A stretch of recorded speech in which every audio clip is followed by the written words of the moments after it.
MP on his idea of Ambedkar inclusion and the Constitution.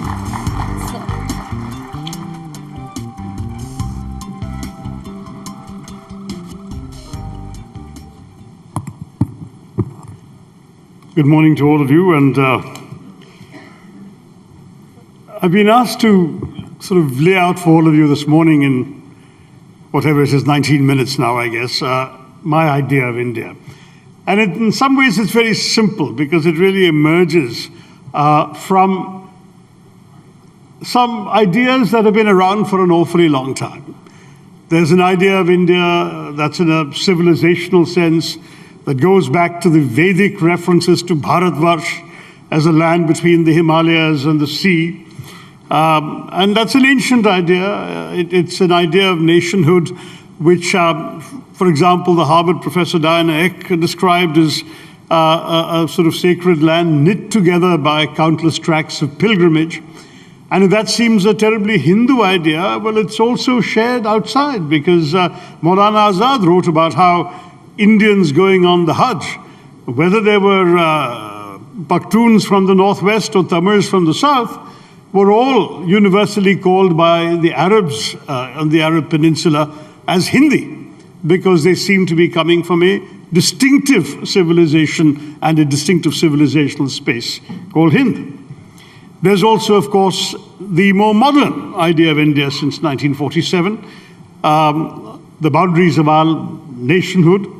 And that idea, again, is a somewhat complicated one, because in some ways, if you look at our astonishing variety and diversity, it's almost as if the European Union suddenly dissolved all their individual sovereignties and came together as one country with one capital, one constitution, one political system. That's the kind of diversity we incorporate within that idea of India. But I essentially come down very simply to the idea that established the present contours of our country on the 15th of August, 1947. Because as you know, our country was born, our birth was also an abortion. It was a birth that witnessed the savage partition of the land. And at that time, it was an era where within the next 5 years, there were other partitions. You had East and West Germany, you had North and South Korea, North and South Vietnam. But unlike all of those, ours wasn't geographical. It wasn't all North Indians going one way and South Indians going another. Ours had nothing to do with ideology. It wasn't all the communists or Marxists going into one country and the capitalists going into another. Ours was based on a totally different dispute. It was about one simple question: whether religion should be the basic determinant of nationhood. And those who said that their religion determined their national identity, they went off and created Pakistan. And those who remained said, no, our struggle for freedom was a struggle for everyone, and we are determined to create a country for everyone. And they spent the next 3 years writing a constitution, 2 years and a bit, writing a constitution that incorporated that fundamental idea. That fundamental principle was the idea of India. The idea essentially that it didn't actually matter what your caste was, your religion was, your language was, which part of the country you were born in, the color of your skin. If you were a citizen of India, you would have the same rights as everyone else, and none of those factors mattered at all. That was the essential idea of India. And in those situations, you found a number of challenges, undoubtedly, because of this vast variety we've talked about. Pakistan had just been created as a country for India's Muslims, and the question was asked whether Muslims in India should have a different sort of place. In fact, in the Constituent Assembly, somebody stood up and said, well, now that the Muslims have got their own state, shouldn't we declare India as a Hindu state? And it was overwhelmingly rejected by the Constituent Assembly, because the far-seeing leaders of our country came down firmly on the idea that everyone was Indian. Everyone who laid claim to our citizenship by virtue of birth and upbringing and belonging, they had the same rights as everyone else. And if one really needed to just look at two examples of how this played out, I would just go to 1971. I was in high school at the time. But it's come back over and over again as I look back on that war when the Pakistani generals were foolish enough to proclaim a jihad against the Hindu unbeliever, and they confronted a military headed on the Indian side by a general who's Parsi, General Manekshaw, with an air force in the northern sector commanded by a Muslim, Air Marshal, later Air Chief Marshal Latif.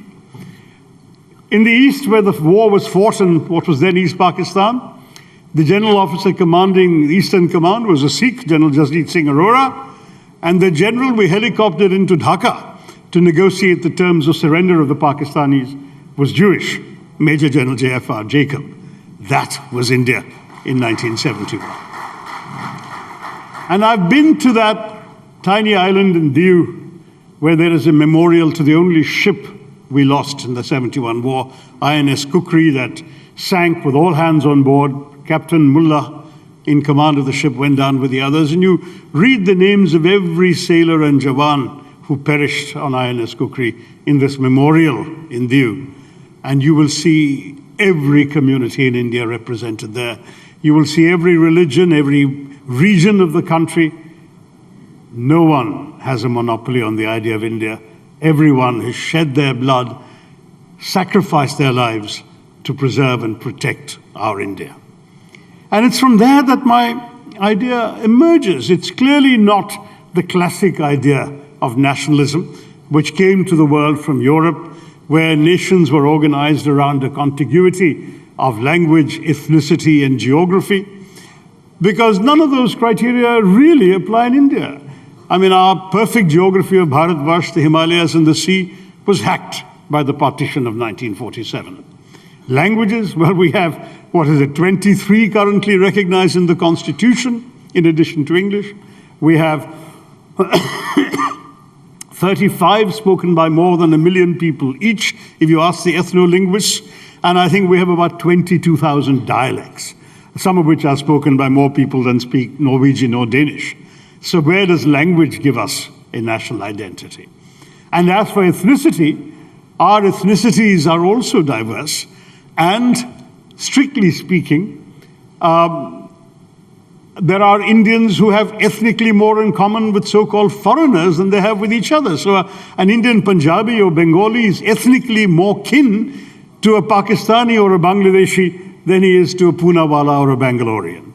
So ultimately, none of these classic features gives us our nationhood, and surely not religion either, since we are home to every religion known to man, with the possible exception of Shintoism, and every kind of way of reaching out one's hands to God is prevalent in India.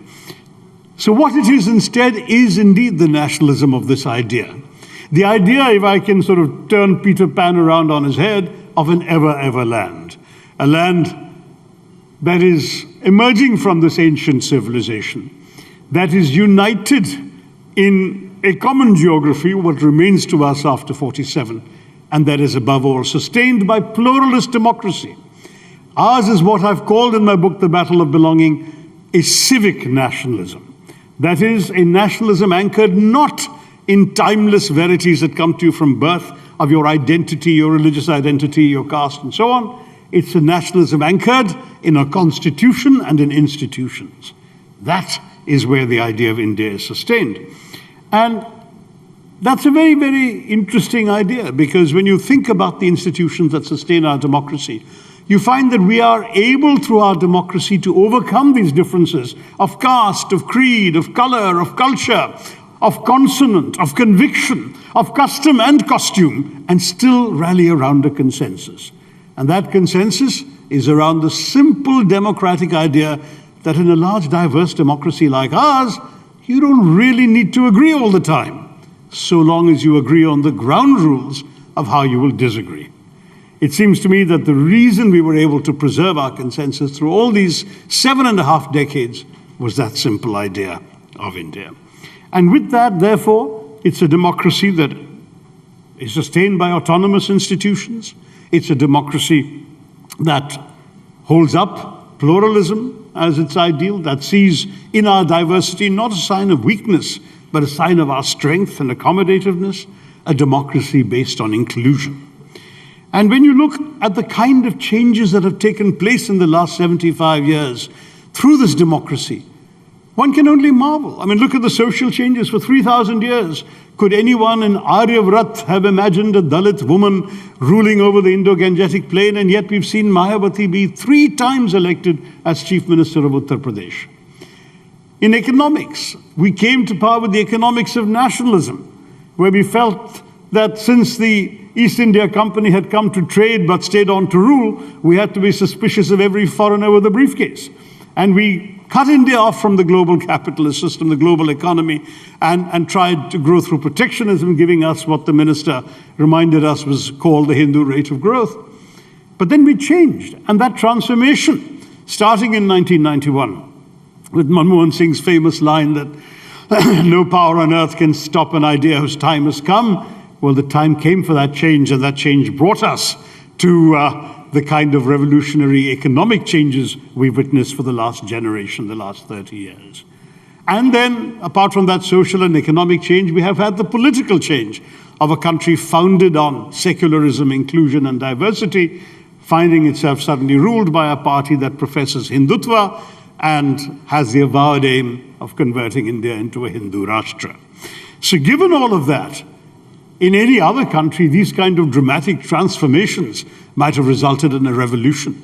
But the reason we've done these transformations without revolution and have been evolving towards interesting manifestations of all of these, all contested, all debated, but all happening through the ballot box, is because of the democratic consensus I described to you. And that's why it is so absolutely vital for us.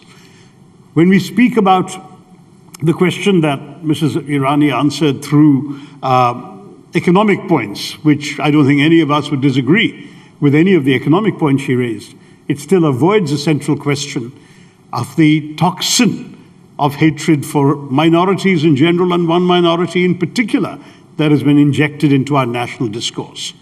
The government may not have officially done it, but it's condoned all those who, in the name of the ruling forces of our country, have othered a significant portion of our population.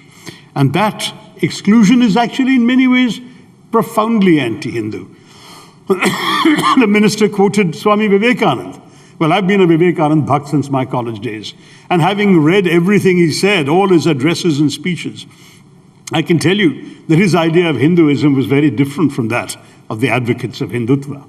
Because he said that he was proud to speak of a religion that gave the world not just tolerance but acceptance. Something I read as a child that stayed with me ever since. Because when you think about it, we're all taught in school that tolerance is a virtue, a tolerant king's a good guy. But when you really think about it, tolerance is a very patronizing idea.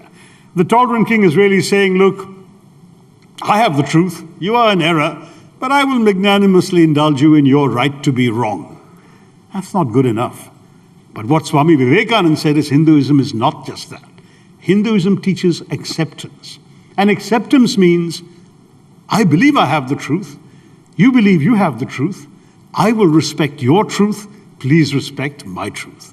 And to my mind, that was the single most profound way of actually incorporating and embracing the kind of acceptance of difference that makes it possible for Indians and for Hindus in general, at least in the past, to live peacefully and with mutual respect with people of other faiths and religions. Sadly, that is what is being challenged today. I have no quarrel with the development and economic arguments the minister made. Those are all very well. I think that we want to see our country growing in terms of both the hardware of development and the software of it. The hardware being, of course, the infrastructure, the roads, the ports, the highways, all of which we all welcome. Everyone uses them irrespective of their identity. But also the software of development, which is the human capital that is so precious in transforming any country. And that software of development includes, of course, the right for every human being in our country to be able to have 2 or 3 square meals a day, to have a roof over their head against the sun and the rain, to be able to get a decent job that enables them to support their families with self-respect, to have a healthcare clinic within at least a 5-kilometer walk of their places of residence, and to be able to educate their children and dream of a better life for their children than they themselves have. let's face it, whatever our government says, there are still a couple of 100 million Indians at the very least, maybe more, who cannot take any of those things for granted. And that's why that challenge still remains of fulfilling that idea of India. An Indian idea in which I hope we will be able to deliver all of those things. Unfortunate regurgitation to beat today's people over the heads with the sins of their supposed forebears 5 or 6 centuries ago. An India in which we will, in fact, not have a government telling us what to eat, who to sleep with, who to love, what to think, what to say, but a system in which gave us all Indians will be able to think, live, breathe, worship, eat, thrive freely, unafraid of the prowess of the products of the outside world, unafraid of the religious biases of their neighbors, but willing to take the world as it comes, to accept the differences they see around them, to embrace them as part of the glorious tapestry that makes up the idea of India. That is an India that will truly shine, and it will shine for all. Thank you very much, and Jai Hind. Thank you, Dr. Tharoor. So I reckon we can safely say you and Ms. Irani don't concur on the idea of India. Well, I think it's fairly clear from what I've said and what she said. All right. Okay. So you spoke of in your speech that every person across India has an equal right to the idea of India. But Dr. Tharoor, would you reckon that what has made this India moment right now, also somewhere down the line, and we can't be in denial of it, is the alienation of possibly the majority community, that we see now the assertion of this naked, raw, belligerent Hindutva? You know, the fact is that politicians, I'm afraid, have to bear an awful lot of responsibility for much of what communities are told they ought to feel. If Hindus are repeatedly told that a particular minority is pampered and spoiled and appeased and all such language, it flies in the face of the basic facts that show that that community is disproportionately poor, disproportionately undereducated, underrepresented in the armed forces, the civil services, and the elite professions, and overrepresented in the prisons. Now, is that a community that has been pampered by us for 75 years? I think we've got to be objective, look at the facts and say, we all have challenges. There are peculiar reasons why that community is behind, but instead of blaming them, particularly for the sins of ancestors long dead and buried, it's a way of dividing a country that needs unity. And unity does not mean uniformity, as some people in the ruling establishment seem to think. Dr. Tharoor, do you really see it being limited to just politicians? Because the sheer fact that we are talking about the emergence of what you call toxic Hindutva, for a lot it's not toxic Hindutva. It's a long time in the coming. You don't see it like that? It can't be a creation of just the politicians. Look, human beings are certainly sort of seducible by the argument that they are better than others. They're seducible by the proposition that they can hold their head up high and there's much to be proud of. The irony, and I've written about this extensively in my books, Why I'm a Hindu and the Hindu Way, is that I see a lot to be proud of in being a Hindu.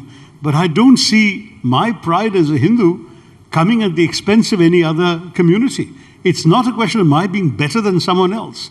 It's my being descended from a faith that has a lot that I can cherish, and from ancestors who've achieved a great deal that perhaps we haven't done enough to acknowledge during the colonial period.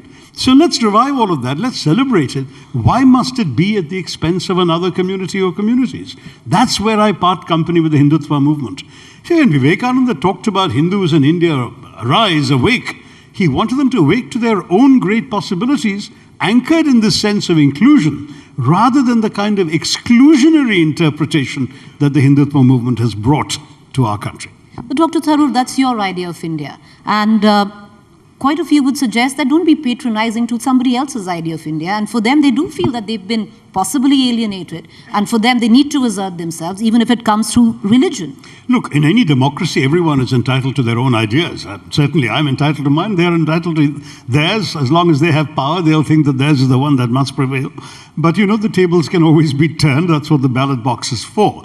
But equally, let me say very clearly that whatever their ideas of India, mine is anchored very firmly in the Constitution. There's nothing I've said today that departs from what the Constitution prescribes for all of us. Is that true of what they've been saying? That's the question they need to ask themselves. You talk about Dr. Ambedkar. What would be, you've spoken extensively about that also in your vision document, but what would be your critique of it if you had to make one? What would be? Your critique of it, if you had to make No, I'm actually a big fan of Ambedkar. I've written a book about him very recently, and his ideas and speeches and writings are very much fresh in my mind. I'm afraid that one of his biggest objections was to the idea of Hindu Raj, which is why there's a delicious irony to Ambedkar being extolled by the Hindutva movement, because he was quite savage in his critique of the idea of majoritarian rule, particularly one based on religious community identities. I have to tell you that very simply, he believed very passionately in the principles that were espoused in the Constitution. He made a couple of remarkable speeches when the document was finally to be passed by the Constituent Assembly, which really have stood the test of time. I've quoted them extensively in my short book on Ambedkar, so I hope some of you will go to it and read. But at bottom, as he said, in any case, there are problems in our society. He said, we've created a society with one person, one vote. But I mean, a constitution with one person, one vote, but we have a society where one person doesn't have the same value as another person. We're one man, one vote, but not one man, one value. And he said, we have essentially put our liberal democracy as a topsoil, as a dressing, onto a soil that is fundamentally undemocratic and illiberal. Strong language. But he wanted us to transform ourselves and our society. I think he would, for example, have been pleased to see someone like a Dalit woman becoming a chief minister. But at the same time, he would have wanted to see much more profound changes right across the way in which our system works. And to my mind, ours is still a work in progress. It's still unfinished. The challenges still remain. But we've done a lot of good things until, unfortunately, a change has come about in the way in which we are perceiving ourselves in our society, which I think has diminished us in many ways, not only in terms of our politics, but in the eyes of the world. That was unfortunate. Dr. Tharoor, last two questions. I know even you need to head back to Parliament. Yes, I'm already late. So whatever has happened in the last 15 minutes I've missed. Right. So what's created this India moment is also because the old India continues to argue with the new India. And I want you to maybe draw a parallel with what we see in the narrative, be it Gandhi or Nehru. No, in fact, no one agrees. I mean, no one can disagree with the idea that we need a new India. We have to constantly be reinventing ourselves. That's what any evolving society or polity needs. The tendency I deplore is to sort of contrast it as if it's Bharat fighting India, that we are all these deracinated elite cosmopolitans describing our far-flung ideas in English, while they, the authentic, sort of rooted Bharatvasis, are fighting for a more anchored India. I think that it's a disservice to the essential decency and tolerance that most Indians practice in the villages in their daily lives. And I'm a person who has spent a month to 6 weeks every year in my childhood in a village, including for many of those years without electricity or piped water. I've seen village life, and I think most people very decently live with each other. They accept the differences we have with each other. What Vivekananda was talking about is genuinely the normal Indian way. We have stoked a sense of difference. We have made people feel resentful. We have blamed, we've made it easy for people who have not done well in life to blame others for their misfortunes rather than themselves. And that is where I do blame our politicians for stirring up such negative sentiments. I would have preferred, as Gandhiji and Nehruji and others did, a much more positive, inclusive and forward-looking kind of thought that kept saying we can do better, we can make ourselves better, we can hold up higher ideals to ourselves. I'm going to ask you a final news question. So, Dr. Tharoor, we are going to Parliament. So, is Rahul Gandhi going to apologize this I don't afternoon? think he's got anything to apologize for. I mean, that's the amazing thing about them. The BJP is brilliant, I must say, at politics. And one of the things they've done is they have blamed him for something he hasn't said and then managed to stick that charge on his neck and demand that he apologize for something he hasn't said. At no point has he ever called foreign countries to intervene in our democracy. There is not one sentence. In fact, the Indian Express, I think, ran extensive excerpts from all his 4 appearances in the UK to actually quote what he said. What he said was explicit. He said, this is our problem. It's an Indian problem. Indians will solve it. But you should be aware because Indian democracy is a global public good. Now, I see nothing there to apologize for.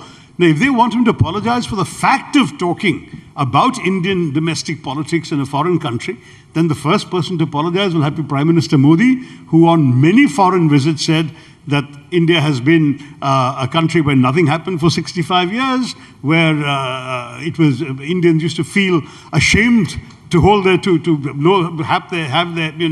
show their faces abroad. Now they can hold their heads with pride for the first time since Mr. Modi became Prime Minister. I think when he apologizes for statements like that, then all of us can apologize for saying the opposite abroad. I think this is a level of political discourse that we ought to grow up and But, Dr. Tharoor, I wouldn't be doing due diligence to being a journalist because I'll correct you there. It's Rahul Gandhi, what you quoted right now. He said it later. The first time around when his first, I would reckon the lecture in Cambridge, he did say that he feels sad that democracies like Europe and America are silent on what's going on in India. He did say it, and then came the rebuttal. I don't recall that. I seem to remember him saying you should be aware because this is a global public good. And indeed, asking people to be concerned about your well-being is perhaps arguably something that may be sort of teetering on some sort of board, but the notion that he actually asked for any intervention from outside, to my mind, is not borne out by any of the evidence that I have read and seen. Could have been avoided, no? Well, I'm not the one who spoke. I mean, all I can tell you is that, to my mind, there is nothing there to apologize for because there is nothing there that is in any way remotely anti-national. Now, you can say, why do you go there at all? Why do you say any of this? Why can't you talk about something else? Talk about British colonialism? I've done that. Right. I mean, the fact is that everyone in a democracy is entitled to express their views in what they consider the appropriate forums. And I will not decry any individuals. But more important is this genuinely the most important issue confronting Parliament, that we have to paralyze Parliament for a week?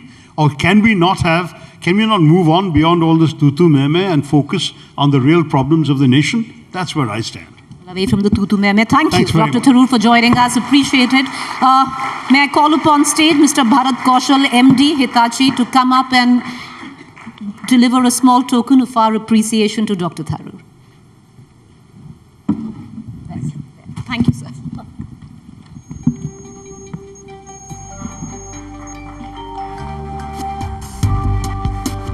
A warm round of applause for Dr. Tharoor. Even he makes his way back to the Parliament. Thank you, sir. Appreciate it. Thank you. All right, let's move on to our next vision statement. And I'd like to invite on stage Delhi's newly minted Education Minister, PWD Minister, Atishi from the Aam Aadmi Party. Do come up on stage. There. It's yours. Thank you, Preeti. When the India Today Conclave team asked me to speak about the idea of India, I started thinking about what that meant to me in my lived experience. And my mind actually went back to my childhood. And maybe many of you have had this childhood experience because when I was in school, which was now many years ago, when the summer holidays used to start, which is about this time of year, our parents would bundle us up all in a car and take us to our grandparents' home, where our cousins from all parts of the country would come. And the next couple of months would be spent in these loud, noisy households where parents, children were all busy talking, eating, fighting. And I thought that, to me, that is what India is. That every member of a family was together. They were talking. They all had a voice. And yes, those voices were noisy. But every voice got a space to express itself. And I remember at my grandparents' home in Chandigarh, where we would spend our summer vacations. So you would have different parts of the household where different kinds of voices would emerge. You would have voices of the children who were, of course, complaining against their parents. You would have one segment of one part of the household, maybe the kitchen, one part of the house, where a lot of women of the family would gather. And that would be their opportunity to discuss many of the issues that they faced. And yes, I'm not saying that their voices were equal, but they had a voice and they had a forum to express themselves, to express their concerns. And you see that Indians always have a voice. Indians always have an opinion. You just need to travel in a bus or on a train in India, and you will realize that everyone has an opinion about everything. And in fact, a train journey done in India, as compared to a train journey done in any other part of the world, is a starkly different experience.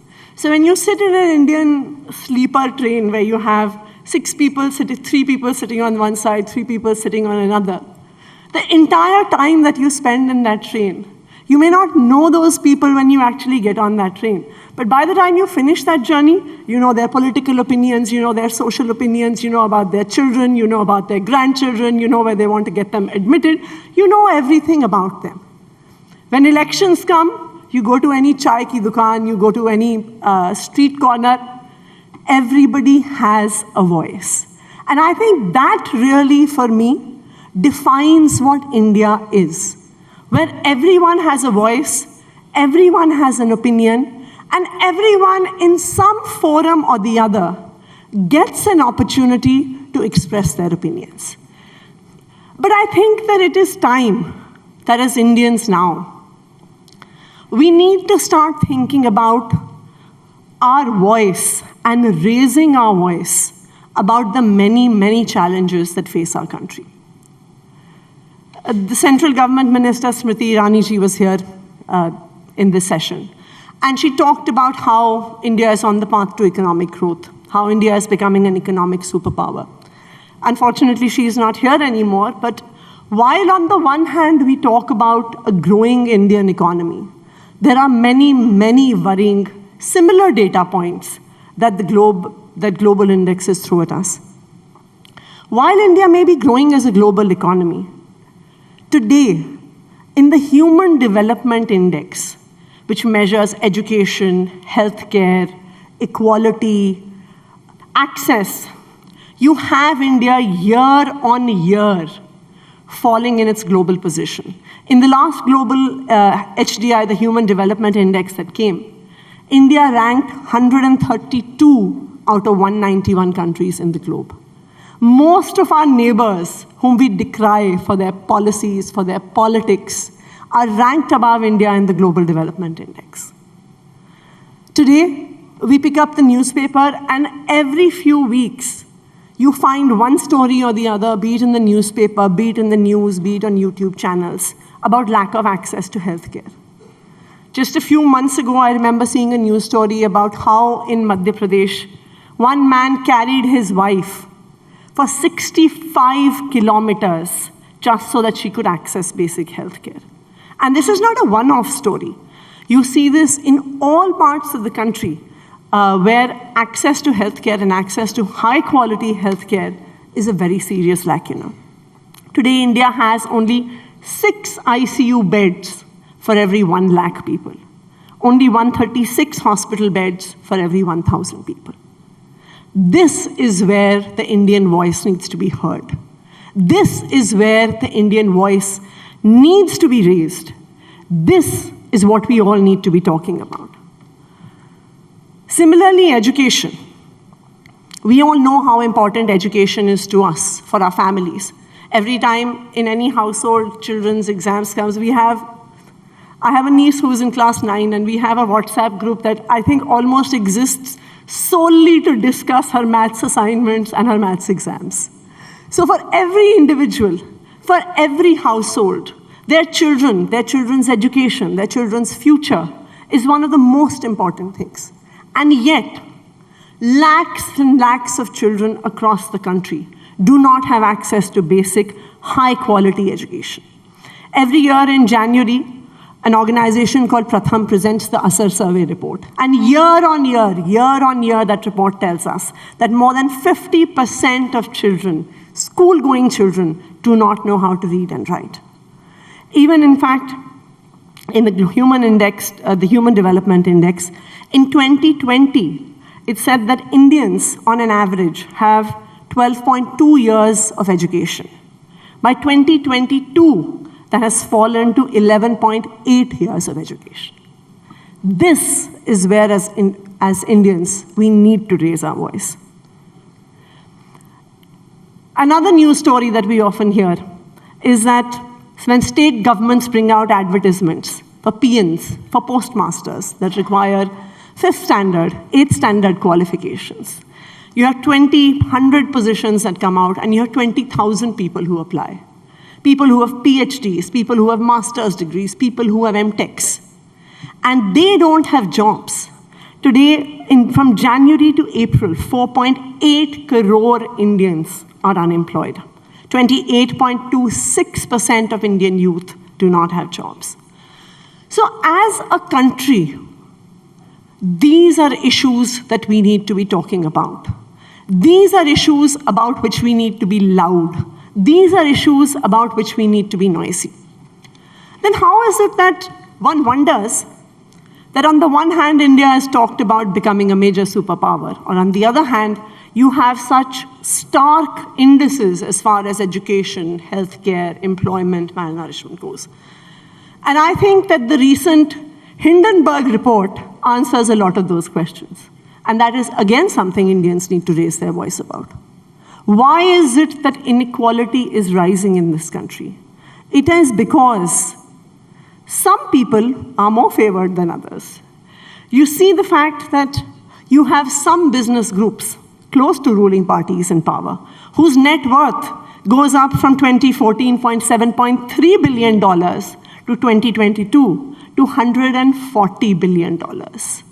You see the fact that on the one hand, we have a country that talks about cracking down on corruption, but yet, when the Adani Group gets investments from 6 shell companies registered on the same address for 42,000 crore rupees, there is no investigation that happens on the matter. You have the LIC that loses 50,000 crores in 50 days, and yet no investigation happens on the matter. This is what Indians need to be loud and noisy about, ask questions, raise our voices, bring the central government on the discussion table to say that if we are talking about rooting out corruption, if we are talking about India being a global superpower, then we will investigate this kind of corruption that has been brought to the fore. And it is this voice of India that today is under attack. Today, anyone who wishes to criticize the government, anyone who wishes to raise their voice against the central ruling party is clamped down upon. I, as a political leader, I, as an opposition leader, have lost track of the number of defamation cases filed against me by BJP leaders for raising my voice. And today, it's not just about defamation cases. Today, every agency of the central government is being used to clamp down upon the opposition. Be it the CBI, be it the Enforcement Directorate, be it the Income Tax Department, be it police across the country. In fact, a few months ago, I was making a list of the number of cases against leaders of Aam Aadmi Party. And we are not a very old party, we are a new party. And from 2015, since the Aam Aadmi Party came to power, we have more than, I think at last count, we had 186 cases registered against Aam Aadmi Party leaders. No conviction in one single case. No corruption proved in one single case. But yet, every agency continues to attack Aam Aadmi Party and all other opposition parties. Not for the so-called corruption that any parties have done. Because, of course, in all these cases, there is not even 1% or 0.1% of conviction that happens. But today, agencies of the central government are threatening the voices that are raised against them. And I believe that at the very core is a challenge to the idea of India. Because in India, in our country, in every street, in every household, in every bogie of every train, at every chai wala. Every Indian has a right to a voice, and every Indian has a right to voice their opinion. And this right must be protected. Thank you.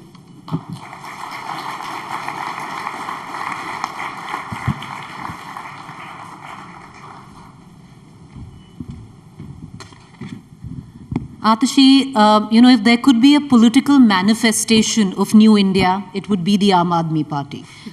There would be no Aam Aadmi Party in old India. You're at the moment, if we call the India moment, the political moment of it all, because you are a creation of New India. You realize that.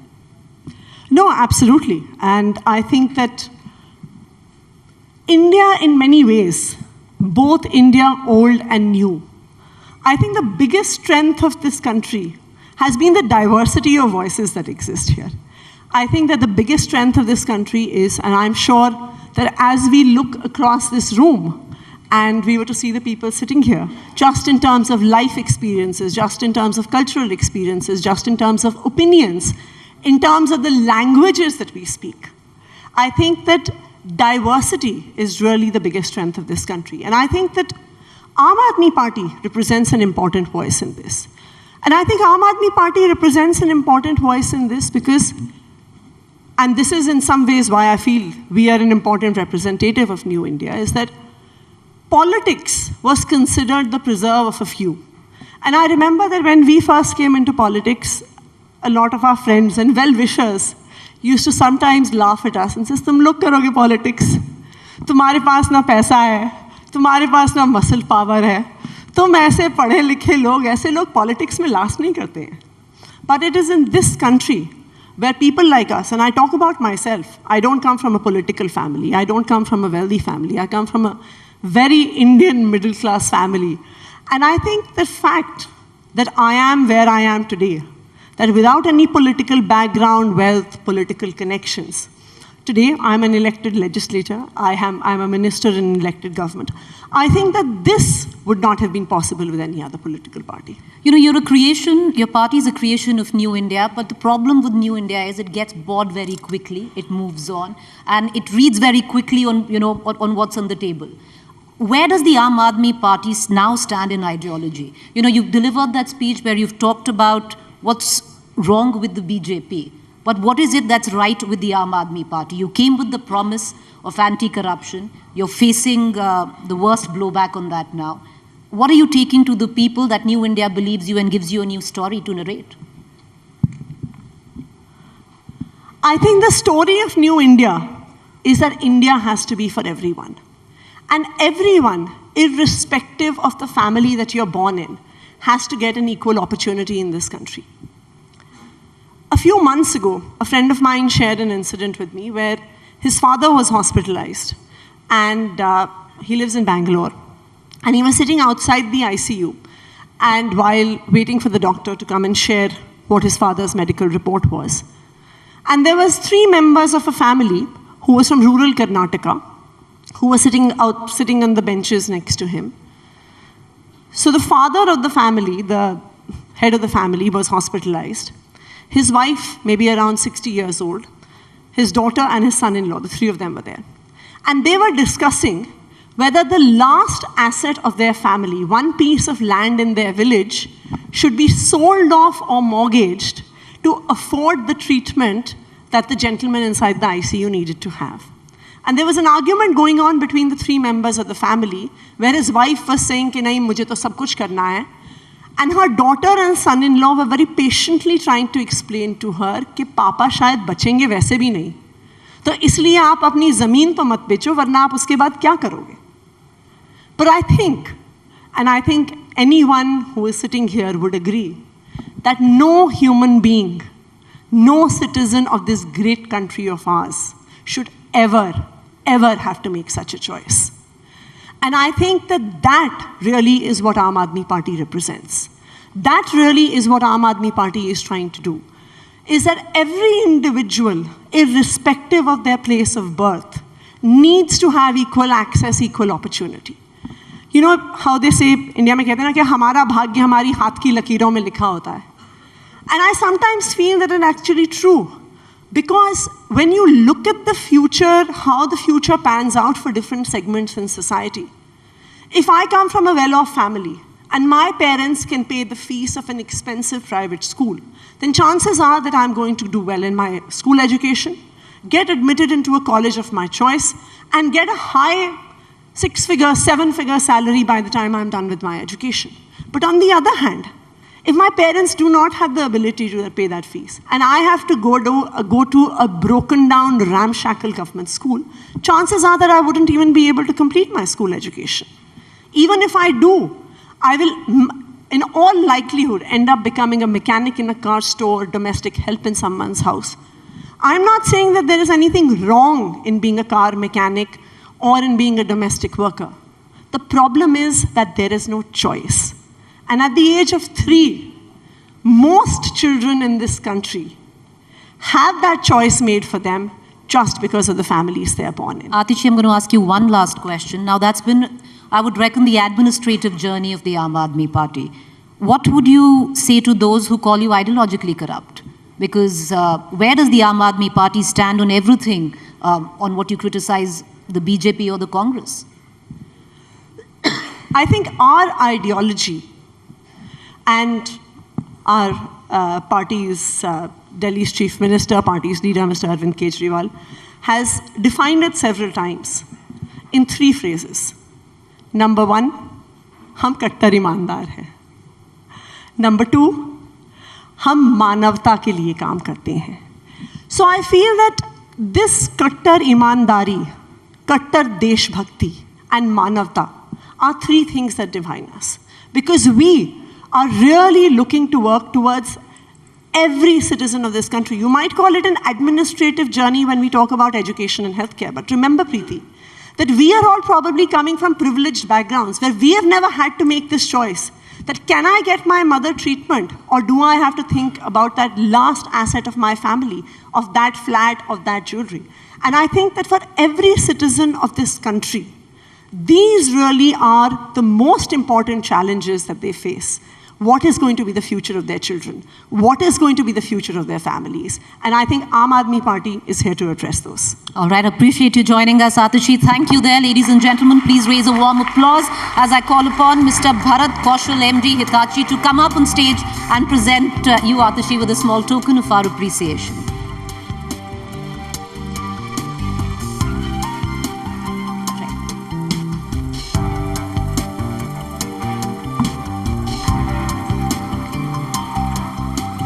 Thank you, Atishi. Thank you. With that, ladies and gentlemen, let me call upon our next speaker to present his vision of India, Lieutenant General Zamiruddin Shah, former Deputy Chief of Army Staff and former Vice Chancellor, Aligarh Muslim University. All yours, sir.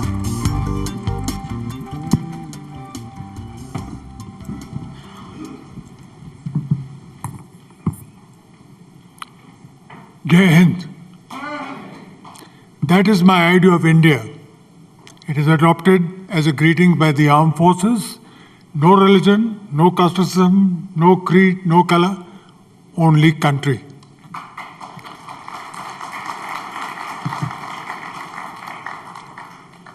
Ladies and gentlemen, I was requested by the organizers to capture our country's kaleidoscopic nature by sharing some thoughts of my idea of India. Besides thoughts on idea of India, 2 words, communalism and divisiveness, find a prominent mention in the request emailed to me. These words were supposed to be linked to my experience in the army till I retired as the Deputy Chief of Army Staff and later as former Vice Chancellor of Aligarh Muslim University. I will address both. What is my idea of India? It is given by the word idea. I for inclusive nature, D for diverse nature of the country. E for equitable treatment to everybody, gender, citizen, religion, these don't matter. And lastly, affirmative action. Affirmative action has long been displaced by a word called appeasement. Appeasement has several fault lines. There's a vast difference between the two. Affirmative action is when you pull up somebody without hoping for something in return. What is appeasement? Appeasement is when you try and help somebody hoping against hope for a return favor. If appeasement of the minorities is incorrect, can appeasement of the majority be condoned? I don't think so. I was insulated from communal experience because of the fact that my family conforms to the Sufi order, which is the softer face of Islam. Later on, during my service with the army, I never had to face anything which smelt of communalism at all. So I've had a very insulated upbringing. I have not been affected by communalism, and this is something which I am very proud of.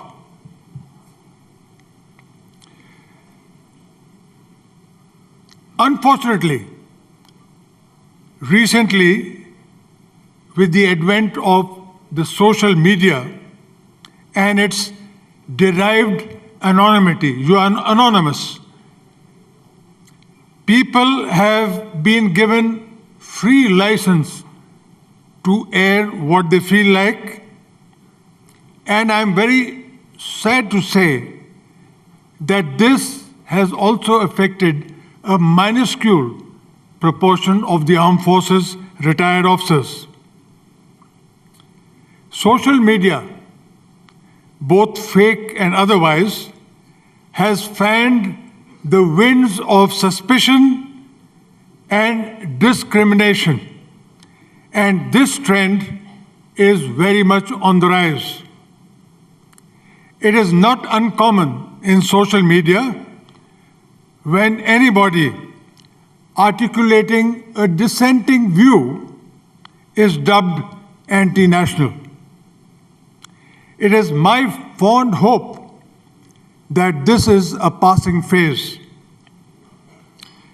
From my service in the army, I can say with conviction that a gust of wind cannot uproot something which is flexible.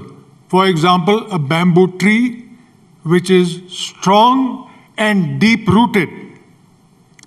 Every gust of wind results in a sway, and what happens to the bamboo? It bends but doesn't get uprooted. Its flexibility and deep roots are its strength, and so is that in the case of India. A sway is local turbulence.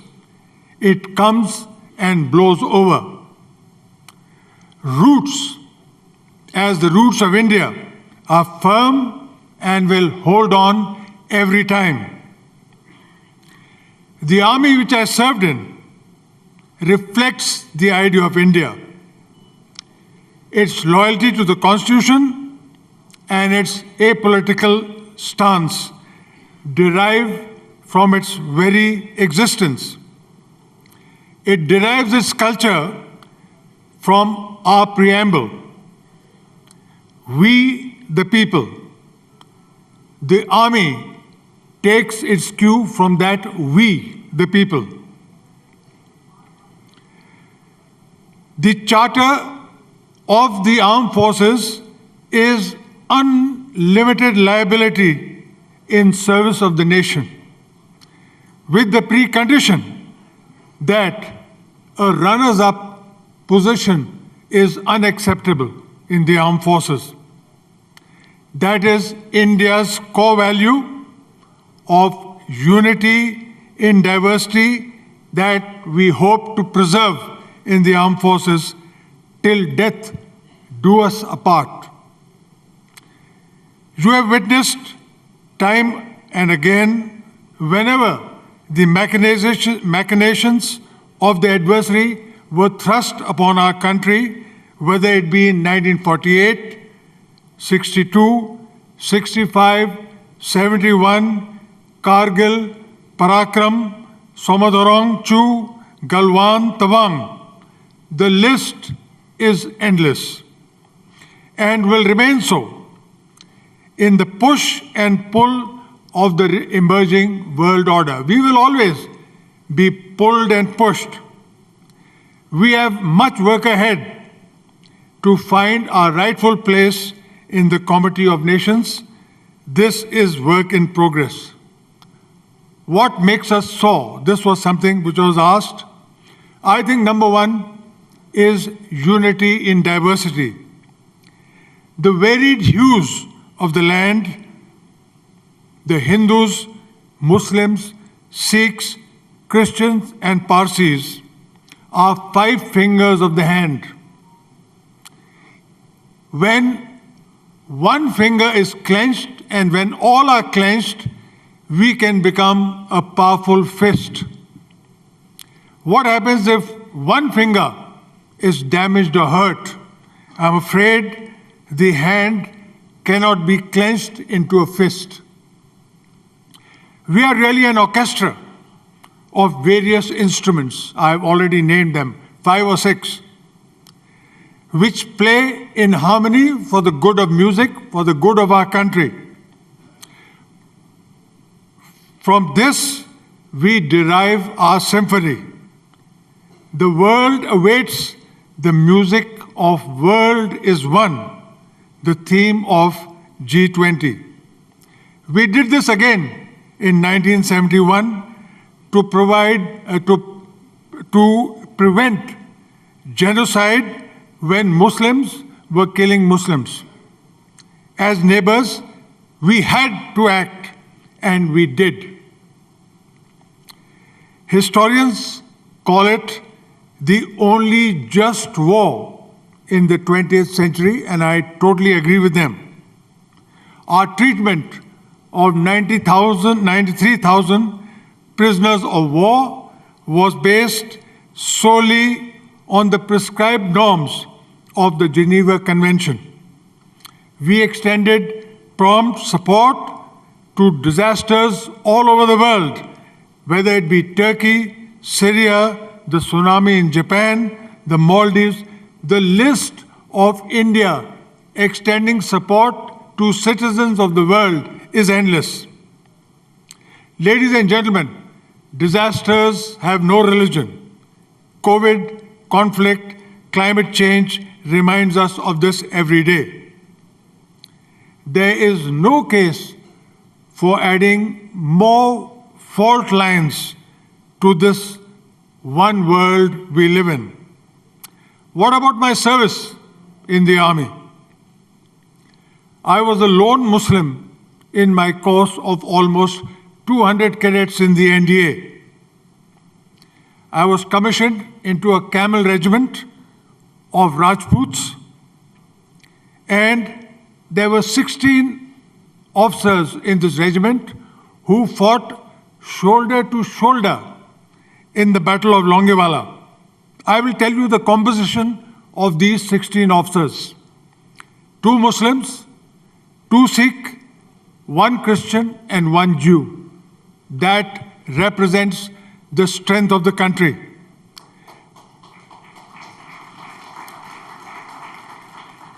Nobody talked about faith or asked me my religion. It was my personal matter.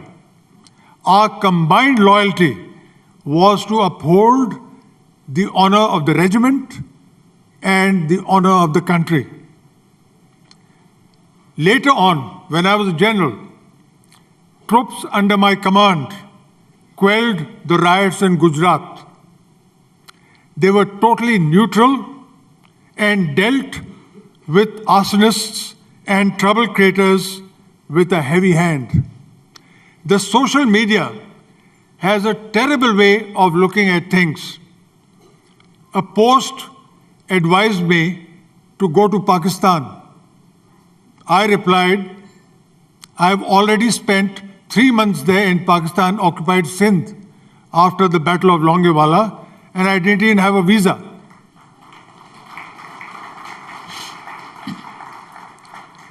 I am aware of the torrent of hateful posts on the social media. I think that is the biggest culprit which is afflicting the unity of our country. Our successes in various wars we have fought, especially 1971, was largely due to the unity and diversity of our country. Caste, color, creed, sex, domicile, and religion meant nothing to the soldier when it comes to camaraderie. Camaraderie means izzat of the regiment one serves in and the izzat of the country. I was also Vice Chancellor of Aligarh Muslim University. Why is the name anathema to a large number of us? Isn't there a Banaras Hindu University? Isn't there a Hindu college?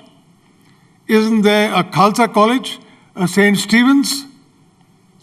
Ladies and gentlemen, all these names are tributes to diversity of our country. You may have a mistaken impression that Aligarh Muslim University is a glorified madrasa. Let me assure you, it is not. It is a modern secular university. I was asked, why is the proportion of Muslims more in AMU than other universities? My reply was that major departments like Urdu, Farsi, Arabic, Quranic studies, Unani medicine are only sought for by Muslims. I wish there were more applicants for these very, very important departments. The only optees are Muslims. Students there, when I took over, certainly harbored a feeling that in the job market, they would be discriminated against. I put their minds at rest, quoting the example of two other siblings of mine, and I told them, I always stressed, discrimination is embedded in human nature. But I also asked, who's being discriminated against? They said, us. I said, no, it is the less educated. And ladies and gentlemen, I am being no hypocrite. Discrimination is only against the less educated. The silver lining is that the Muslim community, especially the girls, have taken to education in a very big way. I was also asked, what makes India unique? India is unique because it is a salad bowl nation. Salad bowl nation. I'll just explain what it is. It is a nation where one's individual identity, culture, language, you can hold on and not forsake, like you have to do in a melting pot nation like America. You can, if you want to be accepted, ideal is to marry an Anglo-Saxon or somebody like that. In a salad bowl nation, which is our country, you can identify the carrot from the cucumber, from the lettuce and the olives. We all are together in the salad bowl, all identifiable and all making it very, very palatable. If an attempt is made to churn up the salad, would it be palatable? I can certainly say not. It would be unpalatable. I will end with some words for all of you to mull over. Always remember, we are Team India. Diversity embellishes the idea of India. Diversity does not imply division. It is a glue. It makes India incredible. We are unique. Incredible India is invincible India when it is Team India. Thank you very much. Jai Hind. Well, Jai Hind, and ladies and gentlemen, please raise a warm applause for General Shah as I call upon Mr. Bharat Kaushal, MD Hitachi, to come up on stage and present a small token of appreciation to General Shah.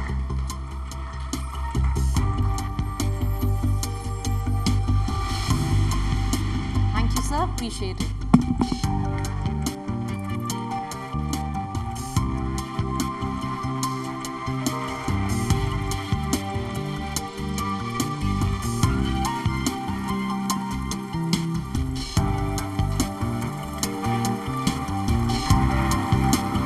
Thank you, General. Thank you, Mr. Kaushal. Thank you. Thank you very much, General Shah. Thank you, Preeti. As we wrap up this session, Ideas of India, I request all of you to bring your attention to our screen. We have a short film on the India movement that we'd like to play out for you.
Well, that's the theme of the India Today Conclave in its 20th edition. Ladies and gentlemen, just give us about a 2-minute time. We're going to just set the stage, and as we promised that this year, our conclave in the 20th edition is going to be extra special. To mark the India moment, we have a very, very special guest for you, but just give us about 2 minutes of a turnaround time and we are set to go. We do hope you're tweeting. Please tweet under the hashtag India Today Conclave.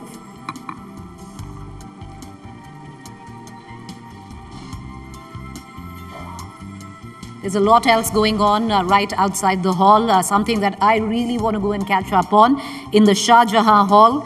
A very special a display of India Today covers by India Today AI, where we've taken some of our best covers of our magazine, India Today, and reimagined it with AI. You don't want to miss this.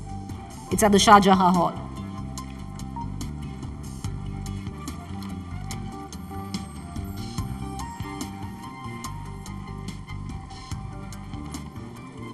All right, ladies and gentlemen, let's cut across to our next session. And as I promised, a very, very special guest.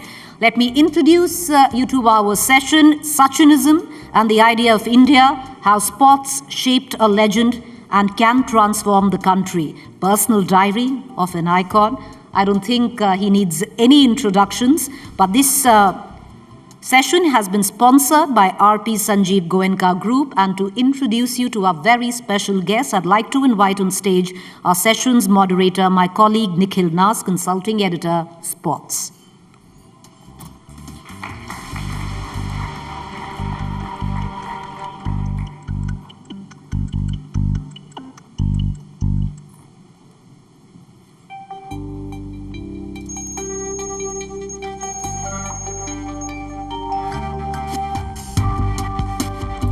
Come up on stage, Nikhil, right there.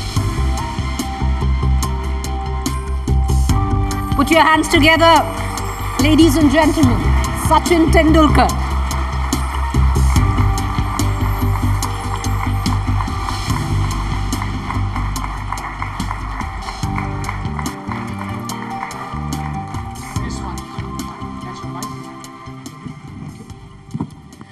Very good afternoon now to all of you, and your reception here for Sachin Tendulkar was good, but the man who's here, he's not good, he's great. So you'll have to up the ante. Thank you. So what I'll do is I'll get your juices flowing. Just a few lines that I wrote about him, maybe that'll get your juices flowing and you'll bring the house down to just introduce him. Because, his career, sledging him was a tactic that bowlers regret. His dismissals forced all of us to shut our TV sets. He made it to, at a very young age of 16, made it to the Indian squad. He started off as a young prodigy, but he retired as a god. So come on, give him a round of applause, guys. Okay, Sachin, first thing I want to tell you is that, and I think I speak for everyone present in the house, that we miss you a lot. We miss those straight drives, those cover drives, those dancing down the wicket to the spin bowlers, even fast bowlers. I mean, to a great extent, I even miss the mannerism, you crouching before every ball, you nodding your head before every delivery. Those became part of our routine, just as they were part of your routine. And what I want to know is, how much do you miss cricket? We miss you. How much do you miss cricket? Do you watch a lot of it now? Do you have the temptation that I'll just pick up the bat and do some shadow practice? Any of that happens with you? First of all, a big congratulations to India today on completing 20 years. This conclave is something really, really special. And when you guys came over to invite me, I felt really nice. It's always nice to be here in front of all of you. Jaisa mera introduction hua hai, I thought I would just have a sip of water and settle down. It was like going out there in the middle to bat. That's what we wanted to settle create. down everyone and then start speaking. Usne expectations bahut raise kar diye pehle se hi. But I remember, I saw Harbhajan saying for the first time in Mohali. This was in the mid-90s. And somebody had told me, bhaji ye dusra bahut acha dalta hai. So I said, dusra, mujhe pata hai, magar kya exactly, usko bulao net mein. So he came and bhaji was bowling to me for the first time. So after bowling every delivery, instead of going back to his run-up, he would kind of walk up to me and say, Ji, and then he would go back. I kept wondering, what is happening? So after some time, Bhaji got in the team, and took him about a couple of years to open up with me and speak to me, joke around. Then he said, Bhaji, ek aapse baat karni hai. I said, the first time I was bowling to you in Mohali. I said, I used to come and stand there all the time, and aap puchte the mujhe kya hai? And I used to say, nahi, kuch nahi. And I used to go back. तो उस समय वो आपकी जो आदत थी वो आज मुझे पता चली कि before facing every ball you used to adjust your helmet and you would do this. तो भजी आता था और मेरे सामने खड़ा रहता है, जी पाजी ऐसा क्या चाहिए, नहीं नहीं कुछ नहीं करके वापस जाता था. That was our first introduction. Your mannerisms, he took time. I picked it up pretty early. He took time to understand all of that, just as I mentioned right at the start. But just, coming back to cricket, do you watch a lot of it? Do you get chance? Kabhi you pick up the bat in the house, thoda shadow practice kar leta hu. It doesn't happen so often. I mean, earlier I used to. Even after I stopped playing, I used to a little bit go around and practice. Sometimes also with Mumbai Indians, I used to get the bowlers to bowl to me. But no, not really, not of late. Only when we played those couple of tournaments in the last 2 years, that is when I practice, because I believe whenever I have a cricket bat in my hand, it should be serious business. It should not be for fun. Yes, I mean, fun element, passion will always be there with me. But when you're representing India, then nothing should be taken for granted. And that's my formula. My coach, my family, my brother, everyone told me that whenever you have a bat in your hand, don't fool around. Yeah, and whenever you had bat in your hand, it was like you had a magic wand. You would do magic on the cricket field. So the audience present here, very special treat for them. You have no idea about it, because I thought you've seen him do a lot of magic on the cricket field. Today I'll get him to do some magic here, live, in front of all of you. See, the thing is that he's played 664 international games, 781 innings internationally. But there's a thing that people say about Sachin Tendulkar. He remembers every one of his dismissals. I could pick up any match out of those 781 international innings that he's played over a time of 24 years. And rumor has it that he remembers every dismissal. So what I thought today, I am going to test him. Let me see if that magic is true. I've got your few innings, and I made it tough for you. What I've done is, I've not taken the famous ones. If you ask Rahul, Vikrant, Shweta, all of us would know your famous innings and how you got out. What I've done is nondescript innings, not really the ones that would be there in public memory. So we'll see Sachin Tendulkar's magic on stage, live. This is for the very first time. You ready for it? Yeah, I mean, I don't trust rumors, so it's okay.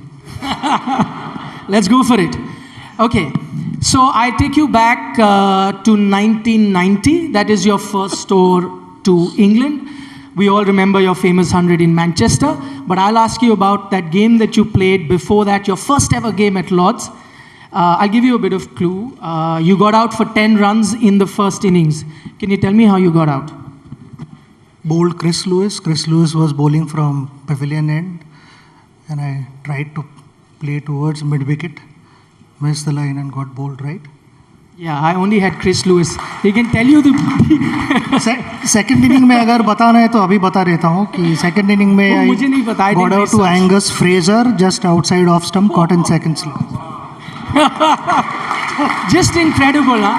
I mean, I tell people that, for me, doing shows is like you playing innings. You asked me 3 shows ago what I did, what I asked, no clue. But you can remember every inning that you've played. Incredible. But the test is not done yet. I'm taking you now to February 1992, the first World Cup game that you ever played. That was a game against England at Perth. You were out for 35. Ian Botham caught behind. So yeah, caught Stewart, bowled Botham. I didn't particularly enjoy that reaction after Botham got me out. So thoda andar fire tha. True. 2-on-2. March 1996. Everyone remembers the semi-final, but I'm taking you to a random league game that was played right here in New Delhi versus Sri Lanka. You got 137 runs. That's easy. I got a run out. Last ball tha, I think, if I'm not mistaken, 50th over, and Chaminda Boss was bowling to me. I tried to play a big shot. The ball went straight to the bowler, thoda right side में था उसके. I thought last ball है, एक run तो एक run, वो अगर miss करता है stump को, तो I still score 1 extra run for the team. And I took a chance. I was out by like 10 yards. He got me run out. But it was the last ball of the innings, I think. Incredible. February 2001, first test. We all remember the Eden Gardens test match, Wankhede test match. The first test match versus Australia. I want you to tell me first innings. You got 76. I scored 76.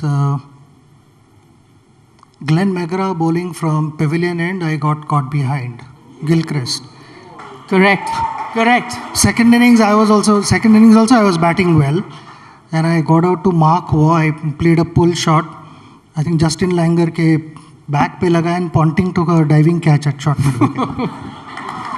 I didn't research that. Okay.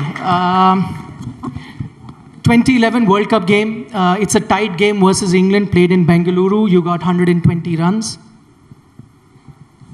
काफी easy सवाल पूछ रहे हैं मुझे तो. I think it's like I had to research all rank this. half volley उसको मारो. Anderson, I got out Anderson कुछ in a power play. I tried to flick. थोड़ा ball slow आया मुझे लगा जिससे I played too early, got the leading edge and caught it cover. Yeah, caught Yardy, bowled Anderson. Correct.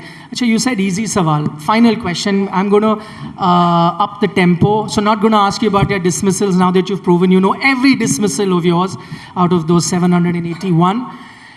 Today is 17th March. By the way, guys, if you didn't know, the only man to reach 100 hundreds, yesterday was the anniversary of the day that he reached his 100 hundreds versus Bangladesh. 11th anniversary, I might add. So what I'm going to tell you is not your dismissal. 17 March, you scored 100. And remember, he must have played 24 years, so many 17th Marches there. You scored 100, can you tell me? मेरा knowledge इतना भी ज़्यादा अच्छा नहीं है, थोड़ा कुछ idea दो और I don't know. Okay. No, you said up the tempo, so I have, gone one level higher. Okay, it was, you want me to tell you the opposition or the venue? You'll have to tell me opposition. Then Opposition, South Africa. Year, should I? In Baroda, I scored 100. Correct. In Baroda. Baroda, he got the 100. So you saw magic. Absolutely incredible. As I said, I can't remember, 5 shows ago that I did. You remember every dismissal. Absolutely incredible. Okay. Now I'm going to get into the serious stuff. Let's talk about cricket. And I think the biggest headline at the moment in the world of cricket is, the test series that just got over. Plenty spoken about the pitches, games getting over in 2.5 days. What do you make of, in general, the health of test cricket? I think we need to understand one thing, that test cricket should be engaging and it should not be about how many days does it last, 5 days or whatever. We are meant to play on different surfaces, be it a bouncy track, fast track, slow track, turning track, whatever that may be, swinging conditions, seaming conditions, with different balls. You have Dukes, you have Kookaburra, you have SS, you have SG, different balls. And that is what makes test cricket challenging. So when you tour, they are not easy conditions. You need to understand what's happening, assess everything, and then start planning things. So for me, the most important factor is the kind of surface that we play on, because that is the heart of test cricket. If we've got 2 formats which are heavily tilted towards batters. So one is T20, where there is action literally every ball. Batters are looking to attack. In ODIs today, if you look at 310, 320 is a normal total. It's nothing extraordinary. And that is because of various rules being introduced. So these 2 formats are heavily tilted towards batters. So I strongly believe that to keep spectators engaged, to have more eyeballs, because that is what everyone wants. You speak to anyone, all the guys, including ICC, MCC, everyone, we are talking about test cricket. How can test cricket continue to be #1 format? So if we want that, then we need to have something for bowlers, because bowlers ask a question every ball and batter has to answer that. So if that question itself is not interesting enough, how are you going to have more eyeballs? You're not going to have more eyeballs. There has to be some action, something in the pitch for a bowler to ask that question. If you keep a dead track, then, bowler thinks, oh, there's not much help for me. I better play around with batter's patience. The batter is thinking there is nothing much happening off the surface. I should not do anything stupid. Just play within my limits. And what happens? The end result is not interesting cricket. People lose interest. And newer generation, if you want to catch their attention, then the game has to be attractive enough, exciting enough to stay glued to television sets or inside the stadium. And for that, how the bowler starts becomes extremely critical. So we should not get too much into the kind of pitches. Yes, everyone wants the test match to go on for a longer period, but if it doesn't last for 5 days and cricket is interesting, cricket is exciting, that is what matters, and that is what is going to keep Test cricket alive and continue to have Test cricket at #1 spot. Right. So do you feel that we are obsessed with the number of days that it's going till? That shouldn't be there. We should not be bothered too much about number of days. I feel it should be whether the match was exciting enough or not. Was it boring?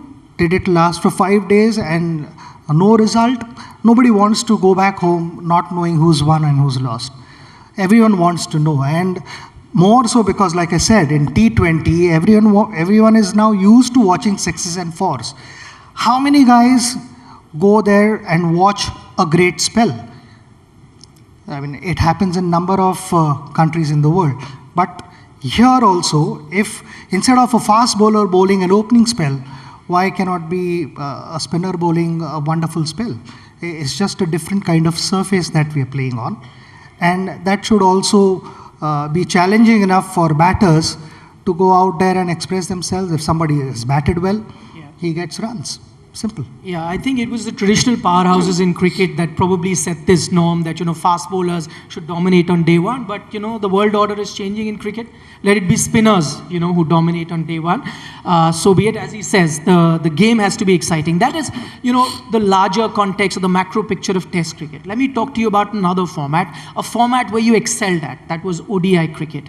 We're getting various opinions. I read Ravi Shastri recently say that ODI cricket may not go on for very long.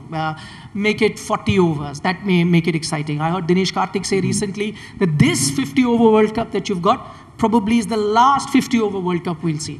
What do you see, or what do you foresee, in fact, for ODI cricket? How's ODI cricket's health? It's getting monotonous, without any doubt. There are two parts to it. One is the current format, and the next, which I feel it should be played. Let me talk about the current format. The current format, which has been there for a while now, is 2 new balls. When you have 2 new balls, you've kind of eliminated reverse swing. Even though we are in the 40th over of a game, it is actually just the 20th over of that ball. And the ball only starts reversing around 30th over or so, and there is a bit of discoloration. The ball starts getting soft. So if you don't get it right, if a batter doesn't get it right, it's not going to carry all the way. And when the ball starts discoloring, then, to pick the ball, to pick the shiny and the rough side becomes difficult. And that element is missing today because of 2 new balls. Also, for spinners, I've spoken to a few spinners, and then for them, I was just trying to understand their mindset with 5 fielders in the ring. And I said that, for example, if an off spinner is bowling, a standard field is a short fine leg, deep square leg, deep mid wicket, short mid wicket, and long on. You have long off, cover, point, and third man, or sometimes bring the long off up, put deep point if someone is playing reverse sweep. But 5 fielders are in the ring. So what the bowlers are saying that we don't have the freedom to change our line. We have to stick to middle stump. And even if we know that, there is a possibility of batter making a mistake if we change our line, but the price that we end up paying is too heavy. It could be a boundary, and I don't want to give a boundary, just wanting to experiment something. But whereas if we have that extra protection, then I can always do that, but they don't have that today. So the current format, I feel, is heavy on bowlers. It's really, really challenging with 5 fielders in the ring and 2 new balls. And then coming to the second bit, which I feel is we should be playing 25 overs first. So divide that into 4 halves. It's like Test cricket. So 4 innings, but in Test cricket you have 20 wickets. In this format, you only have 10 wickets. So if you are dismissed, you're out of the game for the next 25 overs as well. You don't come back and bat again. Because anyways, we are looking to have that balance. And why I feel this, because I had played a tournament long back in Sri Lanka. We played 118 overs without any result, because the first day Sri Lanka batted first. They played all 50 overs. We batted 10 overs. The match was rained off. No result. We turn up the next evening. Sri Lanka again bat first. We bat for 8-10 overs. The match was again called off because of the rain. So we almost ended up playing 118, 120 overs without any result, declared as joint winners. Yeah. So here, if you have 25 overs, and then the other side comes and bats for 25 overs, and then you bat again for 25 overs, at least you've completed 25 overs each. And if the forecast is bad, then you plan differently. You plan your first 25 overs. Do you want to get to 230, 240 in first 25 overs? We are okay to lose 7 wickets or 8 wickets, but let's score more runs because later on it might rain. So all these unpredictabilities will come into play. Right now the game is becoming too predictable. From 12th, 15th over to 40th over, it's kind of losing its momentum. There are not enough eyeballs. It's getting boring. So how do we balance that out? How do we balance out the due factor? Because if a captain has lost the toss and he has to bat first and bowl second when there are wet conditions, it becomes really, really difficult to grip the ball. So both teams bowl in the first half and bowl in the second half. Commercially also it makes sense because you get 3 breaks. True. I know, because that element is also important. So the challenges were different. The earlier format, there was a different challenge. Earlier format, they used to be day matches. When I played, actually, there was quite some time ago, there used to be day matches. So one had to deal with the first spell in the first half of the match, and the second half of the match, in sunny conditions, the wicket obviously got better, but there was a period when the surface also dried up and spinners got some help. So that element is missing because of the due factor.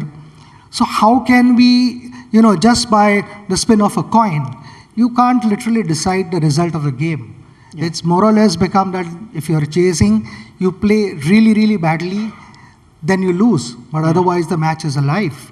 So those factors are really important, is what I feel, to reduce the gap between the two teams only because of that coin. Yeah, you spoke like a true batsman. You gave that example कि हमने 180 over bowling की पर batting नहीं दी Sri Lanka ने, just as most batsmen would say. But I think the idea that he's given, and I think that's a great idea, out of the box idea. I hope the custodians of the game can listen to that, because this year, as you know, the World Cup is in India in October, and you're going to have a lot of dew and a lot of matches that are going to be dependent on the toss. And how do you eliminate that? I think that's a great idea that Sachin's just come up with on our platform. But you were talking about this imbalance between bat and ball, right? You were talking about the time that you played.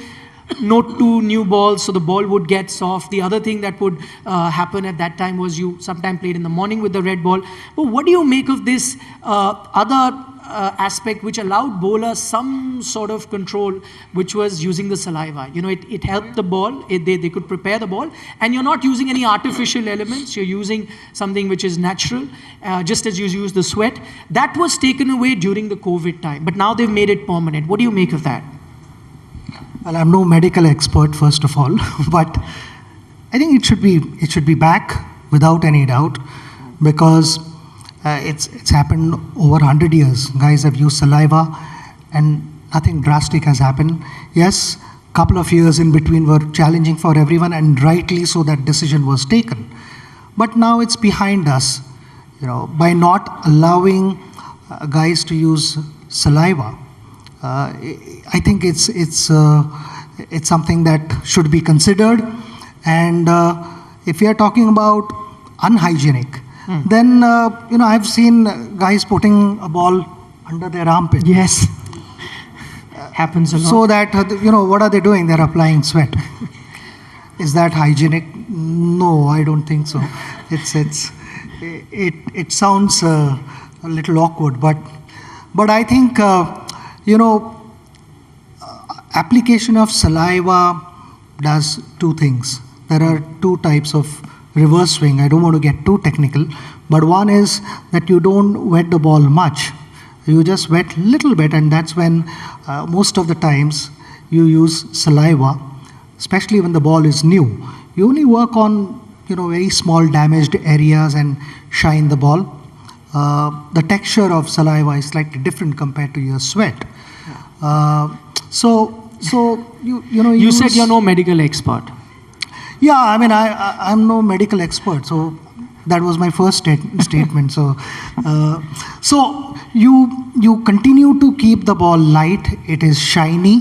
One side gets scruffed up as the game progresses, and the shiny side, that imbalance in friction, the ball starts swinging. And the other way to swing the ball is you make one side heavy, and the other side continues to stay light. So we don't touch the other side of the ball at all. So it is always held in fingers, not in your palms. Only when you have to catch the ball, then you use the palm. But otherwise, when you're shining the ball or keeping one side wet, then you make sure that the other side stays completely dry. So that imbalance in the weight helps you swing the ball. So these kind of things are really, really important for a bowler. And it is, can you imagine, and tomorrow I go to a dressing room and I tell the batters, from now on, you cannot loft the ball. You have to play only along the ground. So it is as bad as that for bowlers. And I haven't played in these conditions. Yes, we played a couple of series, but not at that level. But I've spoken to bowlers, and the bowlers would want saliva to come back in the game. So I feel it's an important element which should be considered. It's lovely to see a batsman stand up for the rights of the bowlers, or is that the bowler in you, the off spinner, I got the leg reasonable spinner? amount of wickets, so I would want to consider myself as a bowler, because Yes, you did. I bowled in the nets. I enjoyed doing that. So what sort of a bowler were you? Were you an off spinner? Were you a leg spinner? Were I'm you still medium? figuring out. Yeah. It depends on the condition of the ball. If the ball was new, then I preferred seam bowling. If the ball was semi-new, then I bowled off spin. The ball got old, leg spin. By then, the second new ball came, so I was again back in the action. Absolutely incredible. Incredible what he could do with not just with the bat, but with the ball as well. Okay, I'm just going to switch gears. Right now, the WPL is happening. Have you been watching the matches? What do you make of it? Any changes you recommend? Fantastic. First of all, a big congratulations to BCCI, because this is a great initiative. And like I said, I mean, first innings was played well by BCCI. Now, second innings, we all have to support. We all have to support women cricketers. I think they are doing a magnificent job. I'm really impressed by the fielding standards, their athleticism. It's just blown my mind. It's incredible. It's fast, it's exciting, and good cricket should always be encouraged.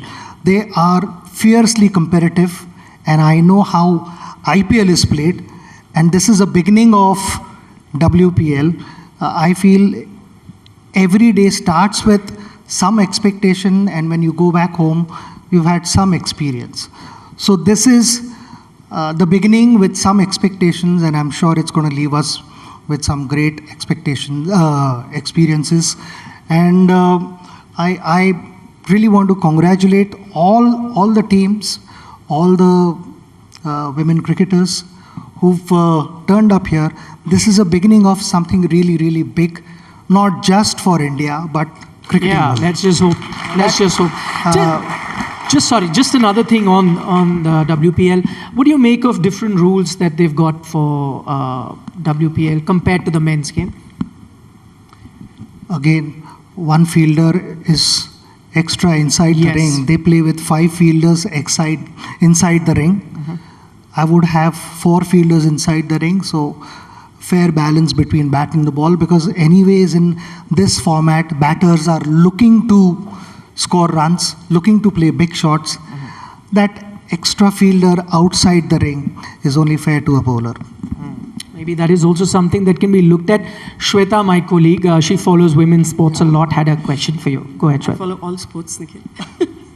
But Sachin, you've been an idol not just for men, but for women sportspersons, women athletes as well. What bothers me is that I definitely remember beaming Saina Nehwal when Sachin Tendulkar handed over keys to her brand new car because she idolized you. There have been plenty. But what bothers me is that there has been one Sania Mirza, one Saina Nehwal, one PV Sindhu.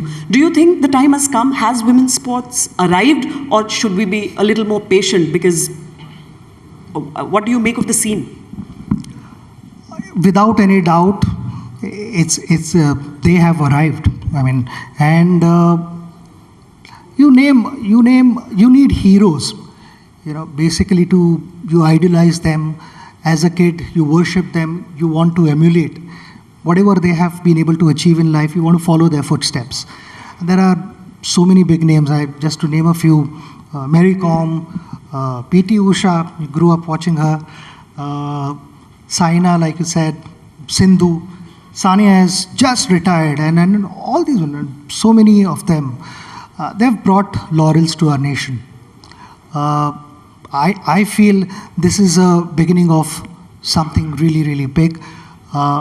This is a journey where one needs to constantly keep working on, and it includes infrastructure, the platforms that they have to express their talent is important. Now there are more platforms for them to express, for the whole world to see what they are capable of.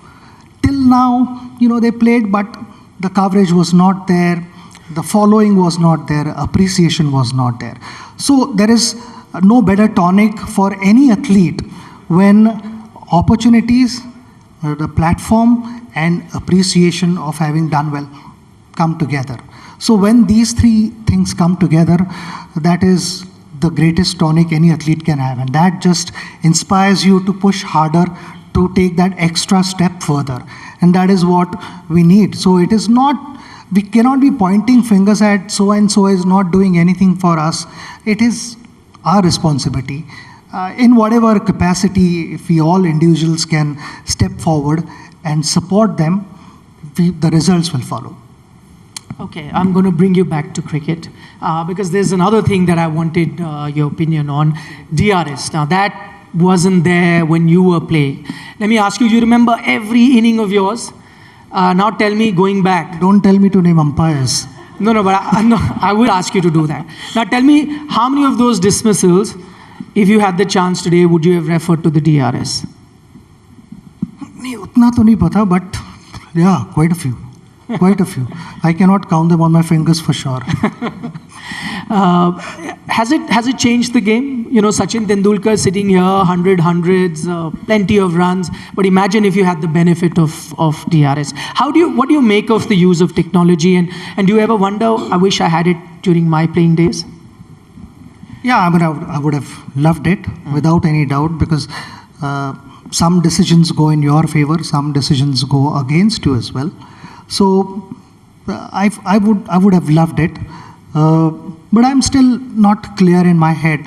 When DRS players, either a batting side or a bowling side refers to DRS, the third umpire comes into play, and sometimes a batter is given out, and sometimes batter continues to bat, and the ball is still hitting the top of off. but the batter still continues to bat. I mean, if in reality, if the ball hits top of off, batter goes back. I mean, no way the bails are not going to be dislodged. Yes, because of technology, a lot of things are happening. The bails are heavier. And I just recently I saw a video where the bail was kind of dislodged. The lights also came on. Yeah, but it didn't. Players almost celebrated and the bail went back again. Yes. So all these things are happening because of technology. But we are only pointing fingers at technology, that technology is not foolproof. So are humans. I mean, before DRS, there were blatant mistakes made. And because of those blatant mistakes, the matches were either lost or won because of some third person deciding your fate. So I completely disagree with the current format. To me, I'm very clear, if the ball is hitting the stump, it's out. If it's not, batter continues to bat. So the umpire's call. Somebody is unhappy with the on-field umpire's decision. It may be the batter or the bowler.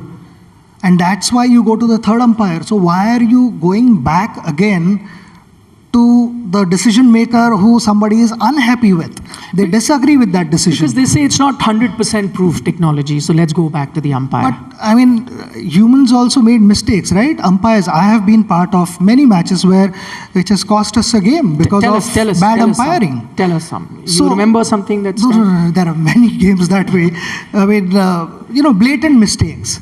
So those kind of mistakes, I mean, are, according to me, I mean, really, really hard to digest, because in the end, it decides the outcome of the game. So what is so different between a human error and technology error?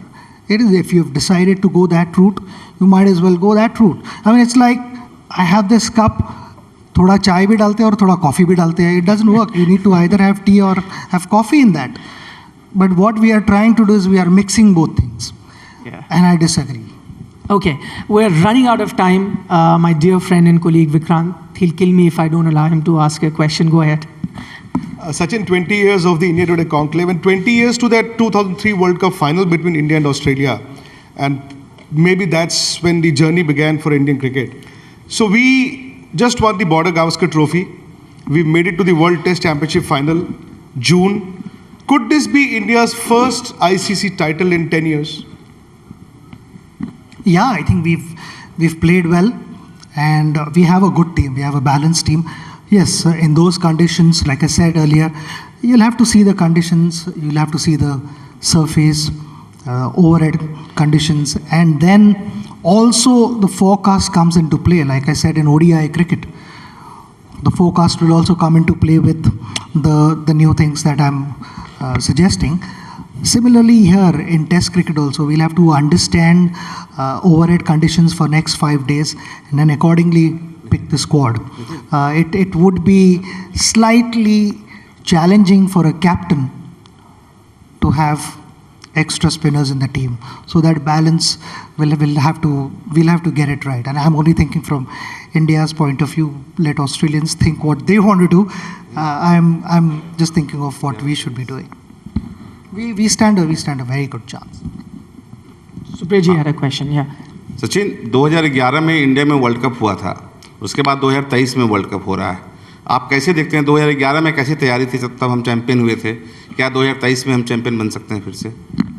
बिल्कुल, मैं तो always optimistic हूँ और यही सोचता हूँ कि 2000 जो पहले उस समय आपकी तैयारी थी, आप लगता है कि टीम उसी तरह से तैयार हो रही है अभी भी, जैसे आपने 2011 में तैयारी की थी? आई थिंक मैं यही समझता हूँ कि सभी players, most of the players काफ़ी क्रिकेट खेल चुके हैं, तो उन्हें पता है कि क्या करना है और क्या नहीं करना है. Of course home world cup expectations अलग होते हैं, क्योंकि आप जब इंडिया के बाहर जाते हो तो थोड़ा बाहर वाला क्राउड भी मिक्स हो जाता है.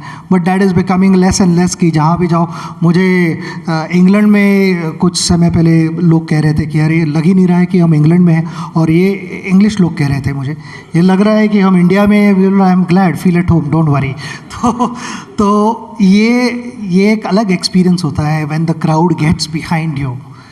उनका support is priceless, it's matchless, and that is what the team wants. Preparation तो हर player करेगा, without any doubt.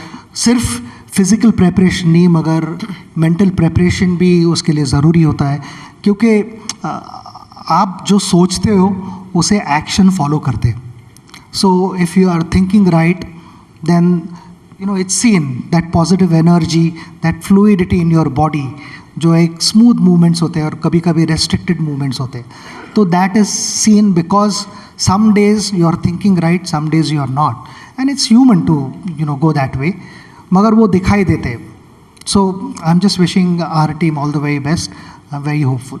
एक बात और है सचिन कि लास्ट 2 BCCI प्रेसिडेंट्स जो हैं क्रिकेटर बने हैं, अच्छी बात है. पहले सौरभ गांगुली बने, फिर रोजर बिन्नी बने हैं अभी. क्या आप कभी BCCI में आएंगे या कभी आपको हम लोग ऐसा किसी रोल में देख सकते हैं? मैंने इतनी ज़्यादा फास्ट बॉलिंग नहीं की, because Sourav still considered himself as a fast bowler. मुझे याद है जब सौरव ने टोरंटो में विकेट निकाले थे, तो सौरव मुझे ऑलमोस्ट कहने लगे, यार मैं थोड़ा और दम लगाऊंगा तो 140 तक जा सकता हूँ. बोला दादा तो जा सकता है. उसने 2 दिन प्रैक्टिस की और पीठ पकड़ी उसकी, and then after that he is never spoken about 140. मैं 140 नहीं डाल सकता हूँ. Okay, we are completely done on time, but before we go, another treat for everyone who's here. We've got a few images of yours. These are rare, unseen. A lot of these images of Sachin Tendulkar, probably they'll come in as a surprise to him as well. I want you to react on those. Quick ones, can we have those, please? This one, tell us what is happening here. I had to really dig the archives. ये तो अंदाज अपना की movie का मुहूर्त है. अच्छा, मुहूर्त shots. Yeah. This was shot, if I'm not mistaken, at Mehboob Studio.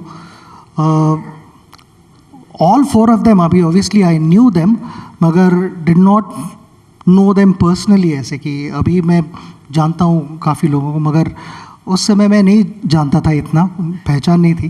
But I knew कि ना ये ऑब्वियसली हमारे एक्टर्स हैं.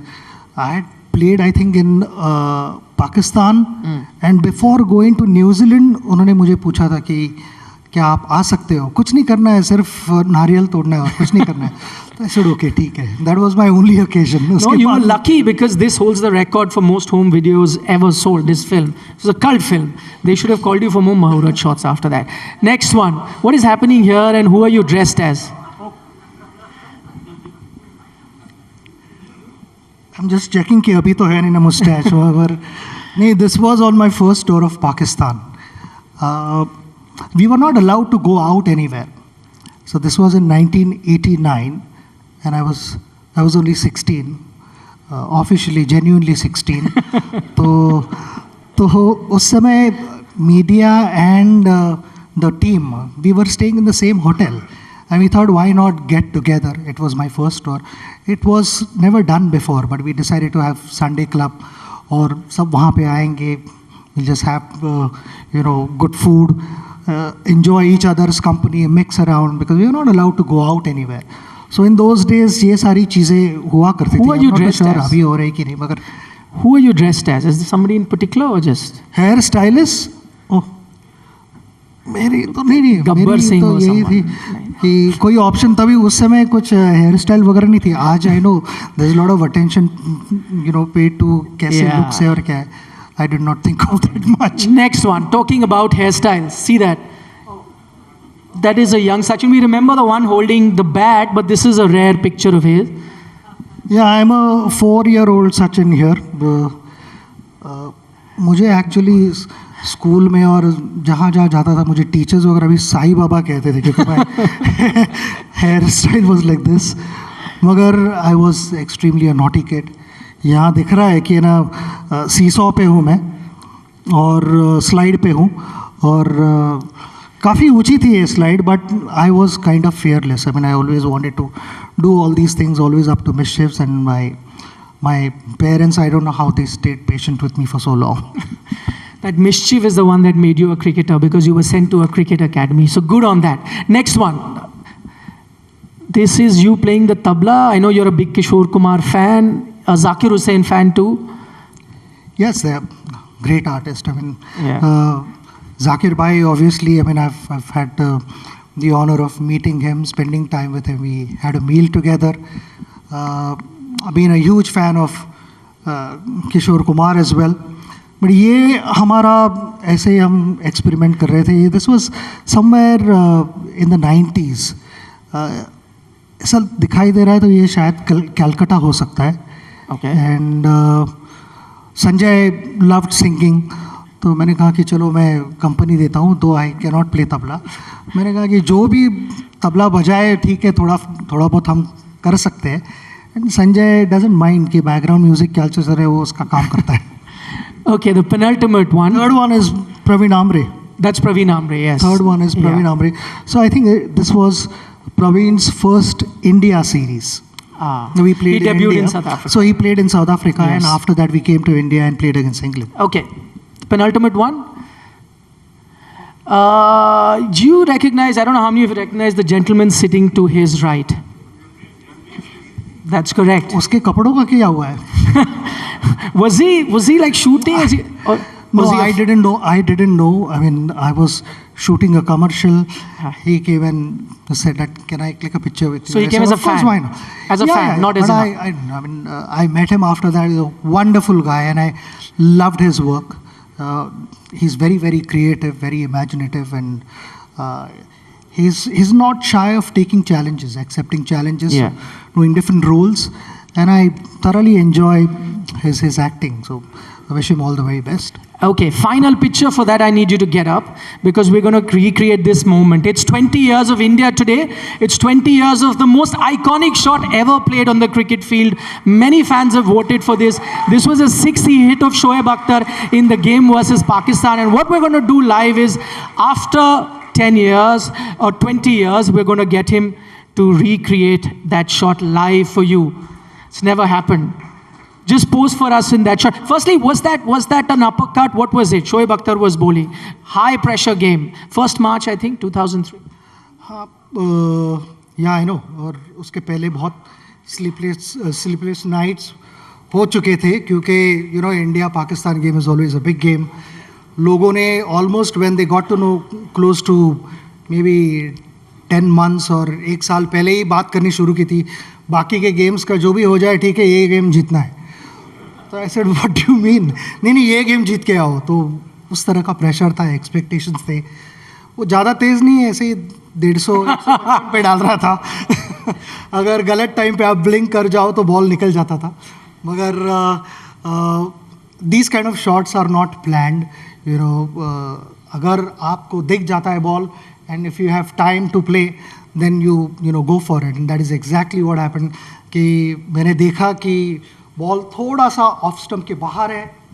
I'm going to get away because the camera people don't want me. And short है, तो basically I'm going to just show you why it's hard to replicate. But saw the ball, pick the length. First I thought, shall I let it go? And I thought maybe बाहर है, I can do it. So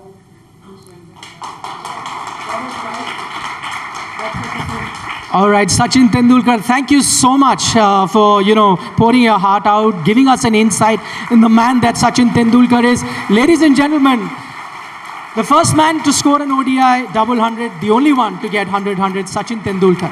Thank you. Ladies and gentlemen, give it off to Sachinism and his idea of India. I request Sachin to stay on stage. Nikhil, stay on stage. I would request Mr. Tendulkar to stay on stage as I quickly call upon Joynil Mukherjee, Executive Director, RPSG Group, to come up on stage and present a small token of our appreciation to, ladies and gentlemen, Sachin Tendulkar.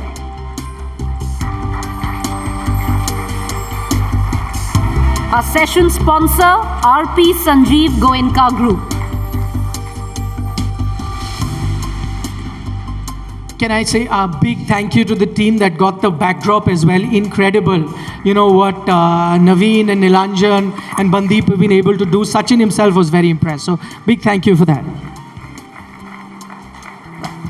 Thank you, Mr. Tendulkar. Ladies and gentlemen, for those of you who might not be very interested in our next session, though I doubt if you won't be, there is also a breakaway session which we are holding in the Roshanara halls of BMW, by BMW on sustainable mobility, new ways forward.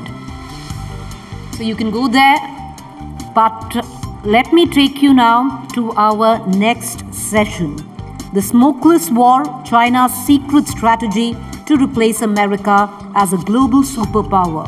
Implications for India and the world. This session is sponsored by Radico Khaitan. But before we get to the session, I want to play just a small film which showcases, with all its strength, our formidable neighbor, China.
संप्रभुता पर जिस किसी ने आंख उठाई, सेना ने, हमारे वीर जवानों ने उसका उसी की भाषा में जवाब दिया. And we seek competition, not conflict. If China threatens our sovereignty, we will act to protect our country. U.S. intelligence says President Xi gave the order China's military must be ready to take Taiwan by 2027. Xi Jinping sits on top of the party sits on top of China, and China sits on top of the world. That's basically the program.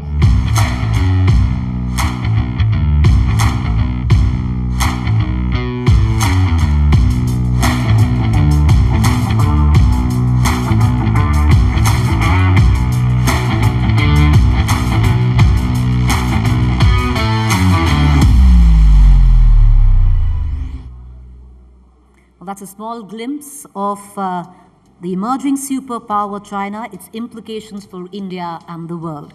The Smokeless War, taking it from here, I'd like to introduce our session's moderator, who's going to take you through with the session and introduce the guest speaker. Let me invite on stage Rahul Kanwal, News Director, TVTN, and Managing Editor, Special Online Projects, and Executive Director, Business Today on stage.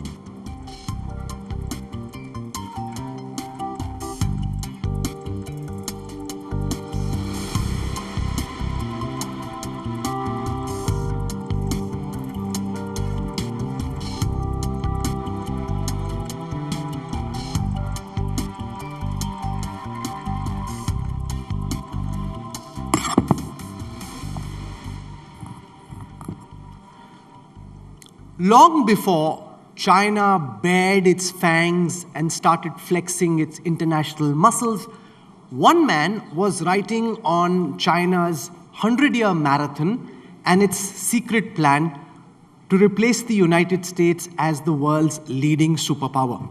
This was at a time when many in the Western world of academia and think tanks were still looking at China with rose-tinted glasses and seeing in Beijing a friend and not a threat.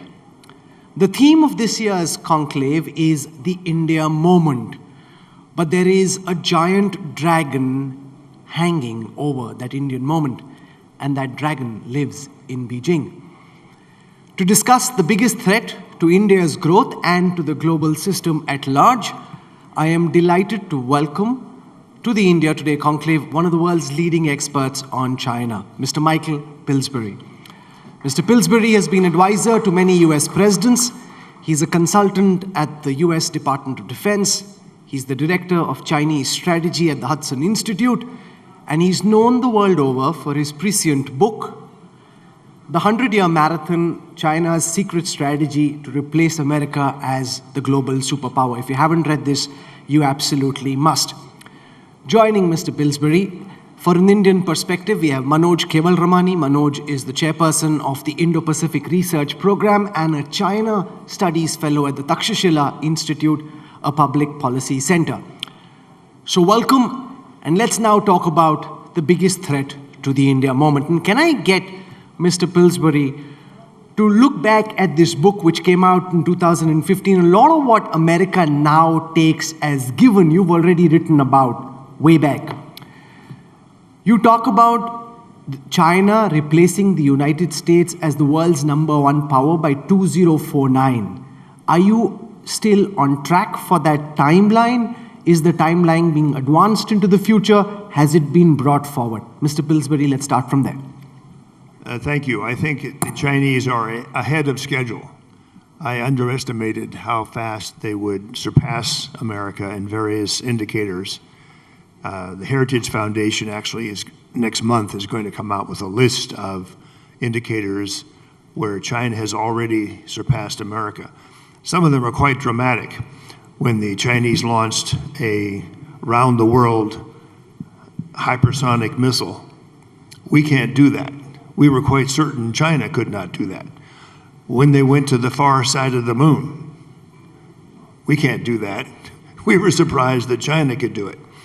In the number of biotech areas, China has already surpassed us.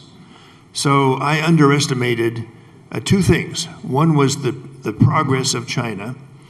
The other was I thought a coalition would form both inside America and around the world that would slow China down, that would say you're stealing too much, you're breaking the rules, you're doing things you never said before you would do. So there'd be a coalition. And the key member of the coalition would be India. That has not happened. No real coalition is formed against China's conduct anywhere in the world. And in particular, something called the Quad was formed. Initially, the media thought this was to talk about China. Australia, Japan, India, the United States. The heads of state would meet, the foreign ministers would meet. But actually what happened, in the joint statement that would come out of the Quad meetings, China could not be mentioned. One country that belongs to the Quad prevented the others from saying anything negative about China in their joint statements. So China's grown much faster than I thought, and the response from around the world has been much weaker than I thought. So if anything, the 100-year marathon is ahead of schedule, to answer your question. So by when, in your estimate, does China overtake the United States and emerge as the world's global superpower #1? Is that inevitable? Can America still win? You know, when you think about cricket and soccer and worldwide sports, there's a number of things that happen that billions of people watch. You know the score. It's up on the scoreboard. You can see the umpire make a good call or make a bad call. You know who the teams are. In the US-China or the India-China competition, there's none of that. There's no announcement. The score is not made public. And there's no umpire. That's the most important thing of all. There's no umpire.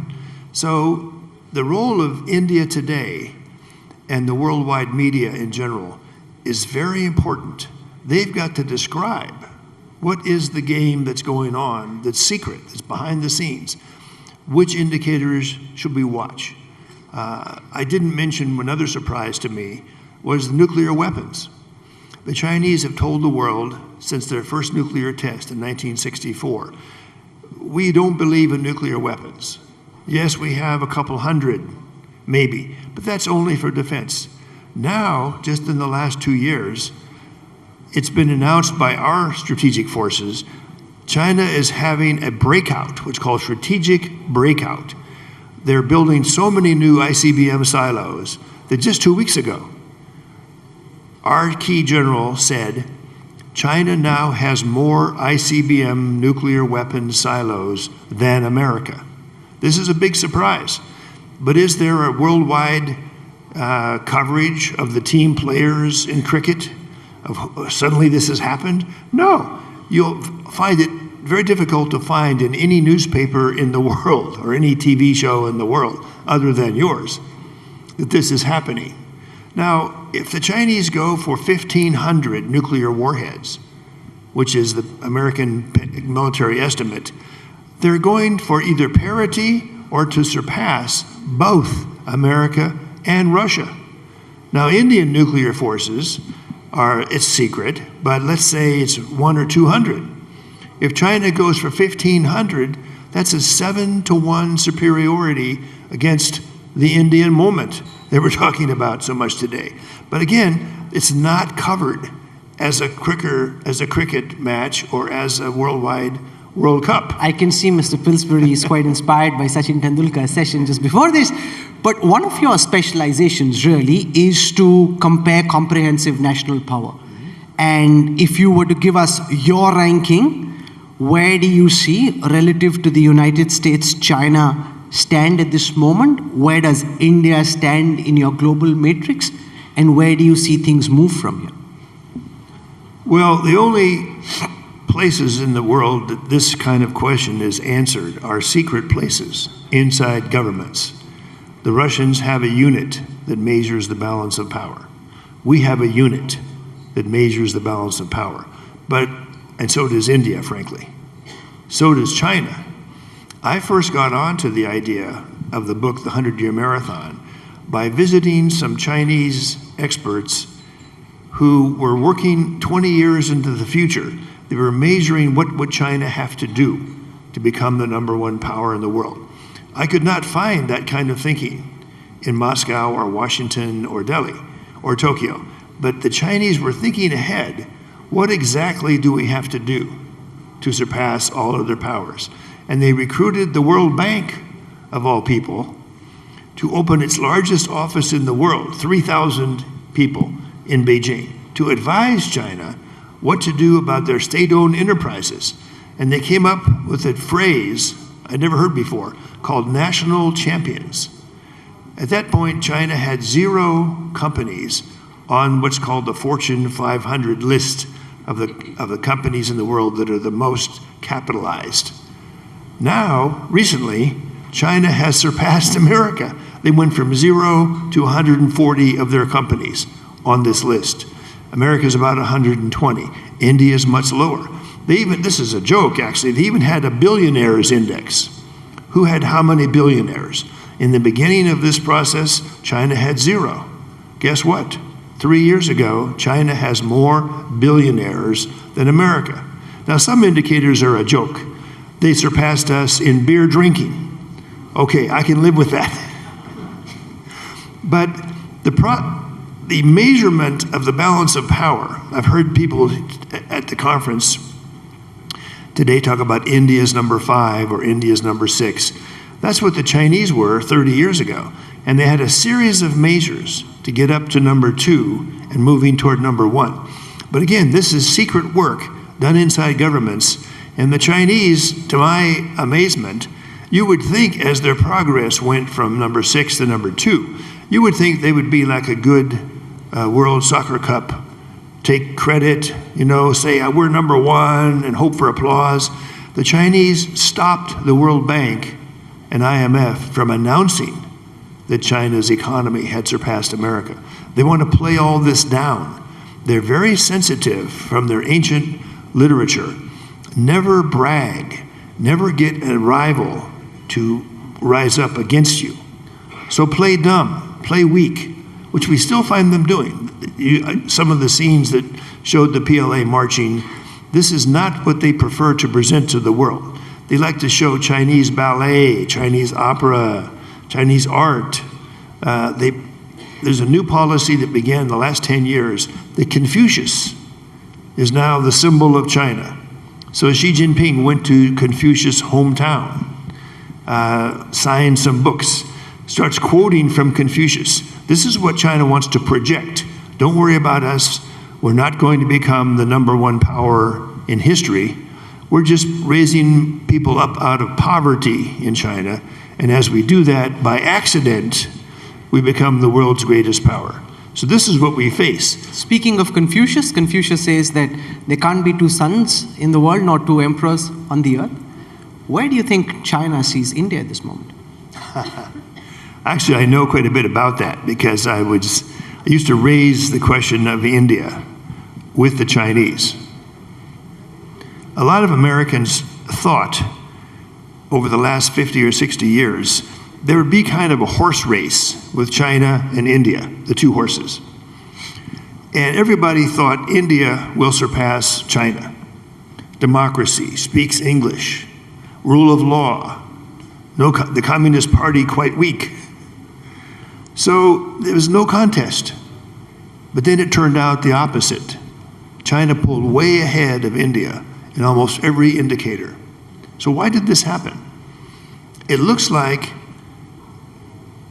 the American decision to invest heavily in China and to sell or give all American scientific discoveries to China, which we do by an agreement. Same thing with technology. We, the United States government, favored China over India for the last 40 years. And you'll find this discussed both in Dr. Jaishankar's book, The India Way, and the former Foreign Secretary Saran's book, How India Sees the World. The Indian government knew this. They knew that America was blocking the transfer to India of high technology since 1974 for various reasons. So even though we thought the Indian horse would win the race, in fact what happened is we helped the Chinese horse, which ultimately ends up 4 or 5 times larger and more technologically advanced than India. Now this has begun to change, but it's still not totally changed. Our trade with India still is not as high as with China. We're increasing our investment in China. Even after all the Xi Jinping aggressive moves, American investment in China is increasing. So the India moment is important, but there's also a China moment coming, which I believe they want to keep secret and play down. That they're so powerful now, they don't want a coalition formed against them. Manoj, Michael Pillsbury's suggestion is that instead of waiting till 2049, China could emerge as the world's #1 superpower much before that, in the early 30s, which isn't too many years away from, which is about 10 years away from now. He also thinks that China will inevitably win the battle to be the world's #1 superpower. Do you share that assessment? Or are you more skeptical? Yeah, I think you can color me skeptical on that. Look, the best laid plans often end up facing reality, and I think China is in its early days of trying to emerge as a global power. You can compare different metrics of China's relationship and its comparative strength with regard to the United States, and it's quite strange, me as an Indian saying that there is a stark disparity even today between the comprehensive national power between China and the United States. If you just look at military power projection, Beijing's ability to project power beyond its near seas is extremely limited. In the Indian Ocean, it's extremely limited. Its ability to negotiate deals between countries is extremely limited. And I say that keeping in mind the fact that we've just seen some sort of an agreement between Iran and Saudi Arabia, which China swooped in at the last minute to try and broker. But is that really a peace deal? No, it's an agreement to talk, as opposed to necessarily trying to start a new era in the Middle East. Well, it's more than what the United States has been able to do. And Indeed. Speaking of military power, if you read Michael Pillsbury's book, he writes about the assassin's mace. The assassin's mace is essentially the use of asymmetric weaponry to take on the enemy. You're not fighting conventional weapon systems with conventional weapon systems. Michael talks about the assassin's mace. And they've got more than an adequate mace to be a very deadly assassin. Yeah, no, absolutely. I'm not, by no means am I trying to say that China does not have significant comprehensive national power. But I think if you're still going to compare China with the United States, there's significant daylight between them. Has that gap shrunk over the last 30 years? Obviously it has. and that is a matter of concern. I also sort of disagree with the fact that Beijing is trying to downplay its intentions. In fact, it's quite obvious that it's actually talking quite much more publicly about its intentions. If you listen to what Xi Jinping is saying, he's no longer downplaying what he believes he wants the world order to be like. If you look at what their projections for their own desires in terms of the global governance architecture that they want, his initiative on global development, Belt and Road, global security initiative, and now the global civilization initiative, all of those talk about a world that he wants to create. So I don't think he's downplaying that. I think he's learned lessons from the Made in China 2025 fiasco, which led to the response in the United States and the Trump administration on trade. Because that sort of really crystallized the nature of the economic threat that China presented. But I don't think he's downplaying it. I think he's being quite clear about what he wants to do. But I don't think he today has the capability to achieve those goals of dominance. And I think there's some of that we need to measure some of that, and it needs to be a little bit more measured in our understanding of what China maybe desires to do and what it can do.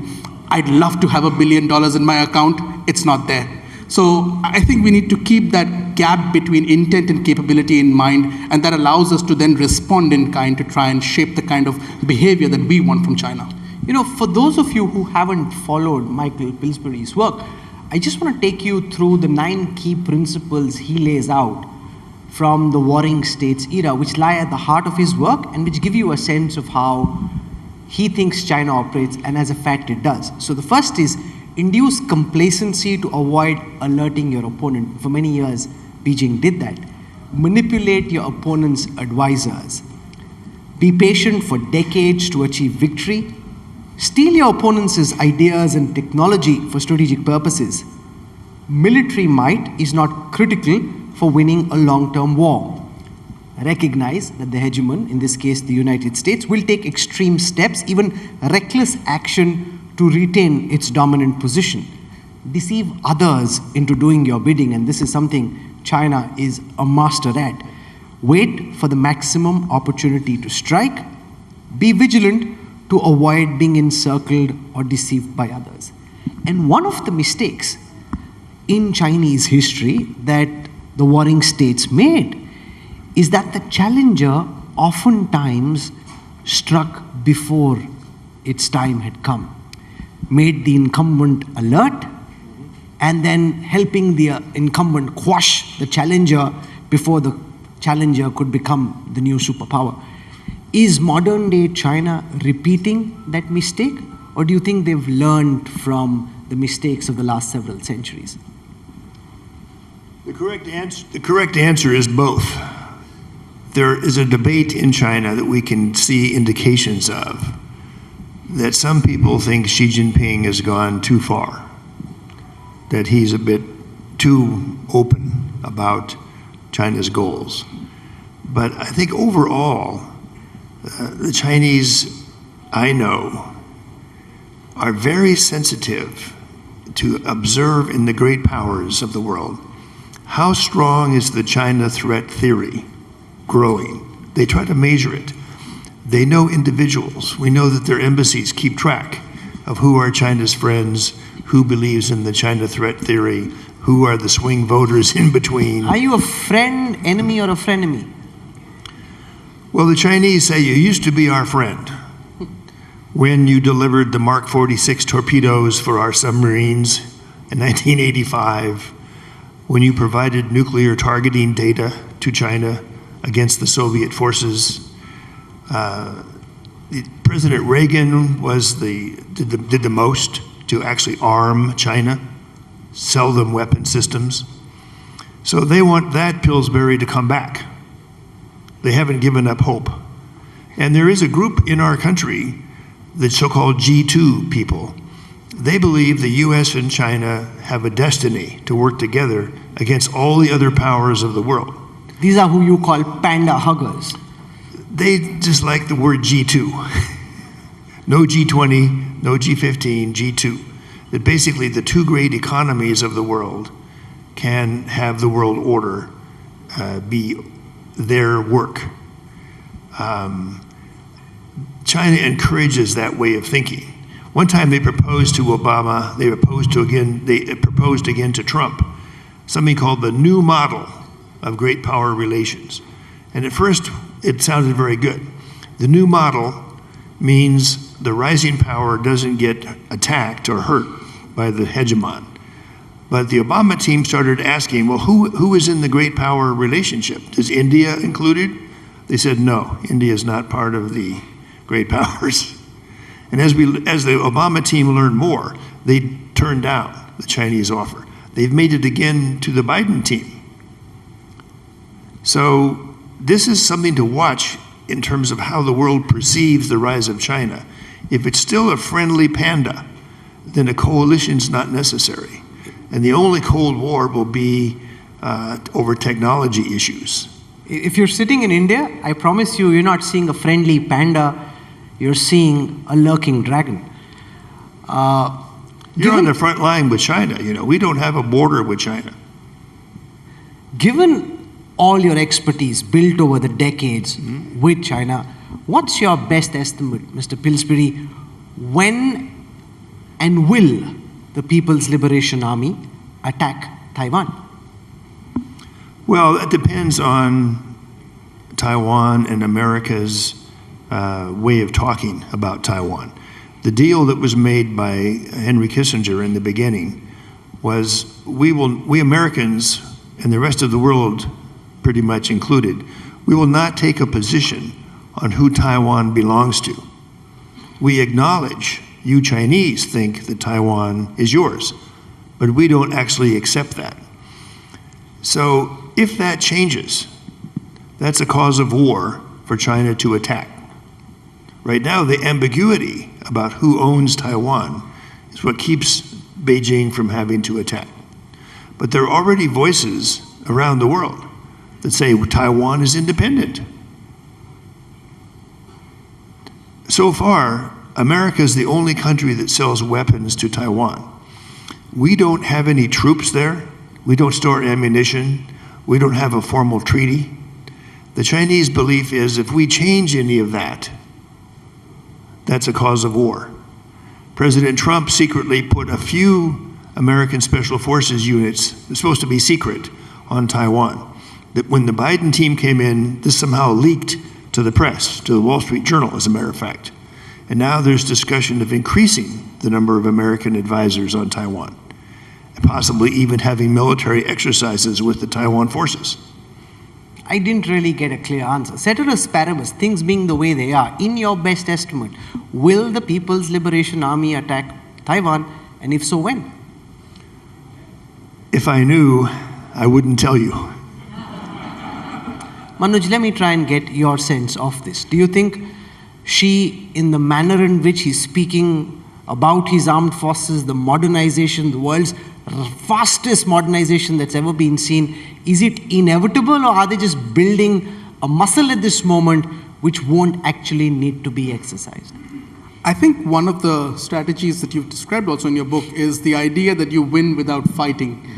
So, I mean, I'm sure push comes to shove, if there is an opportunity and if the stars align and if the United States' response is predictable in a certain way, perhaps. But I don't think this is something, I mean, I followed the discourse in the United States where you have dates from 2017, 2024, 2025. I don't think this is inevitable at any point of time, and I don't think it's likely in the short term at all. It would be incredibly foolhardy, particularly after the lessons that Xi Jinping is watching Russia learn in Ukraine.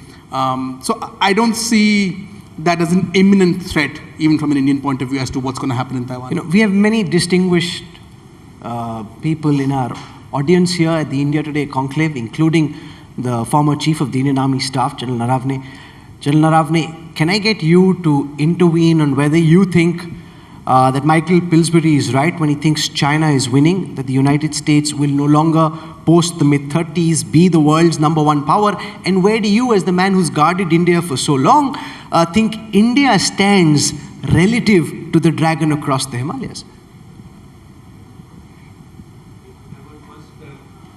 It's working, sir.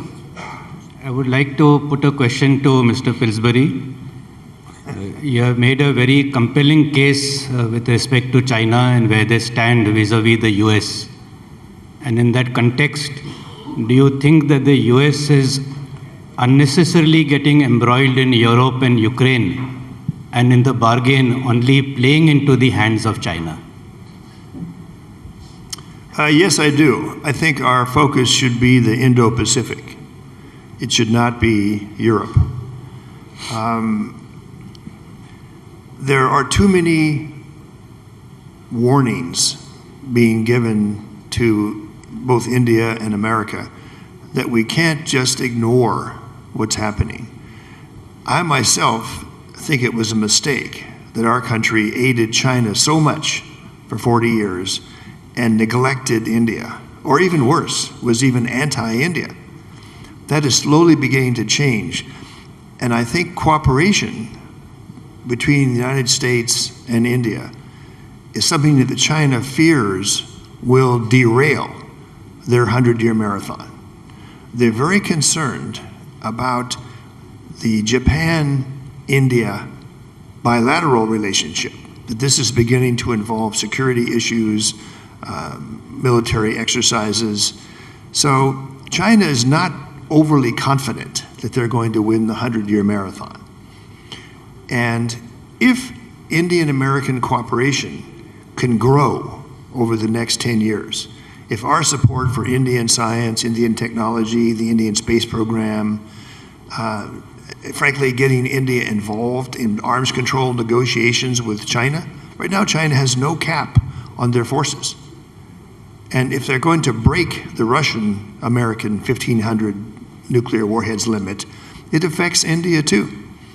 So the possibility of slowing China's winning the 100-year marathon or making it never happen, if our growth and India's growth is above China's, they will never win the 100-year marathon. So in a way, it's in our hands, even though you and I are out of power right now, it's in our hands to slow down or even stop the 100-year marathon. But whether this will happen or not depends a lot on the cricket analogy. Can people tell that there's a game going on, that the umpire is calling things in the wrong way, and the score is looking bad? So far, nobody pays much attention to the global balance of power involving China, India, and America. For a man who comes from a country obsessed with baseball, you picked up some cricketing metaphors very quickly, nicely done. You're going to be meeting India's Foreign Affairs Minister tomorrow, from what I gather. If you were advising the Indian government at this moment, given what you've seen of how China operates, what do you think New Delhi needs to do between now and the next 10 years to increase its national comprehensive power to be a more robust competitor to Beijing? Well, first of all, Americans never should give advice to Indian cabinet ministers, but there is something we can learn from China. The Chinese communists had been in a war with America.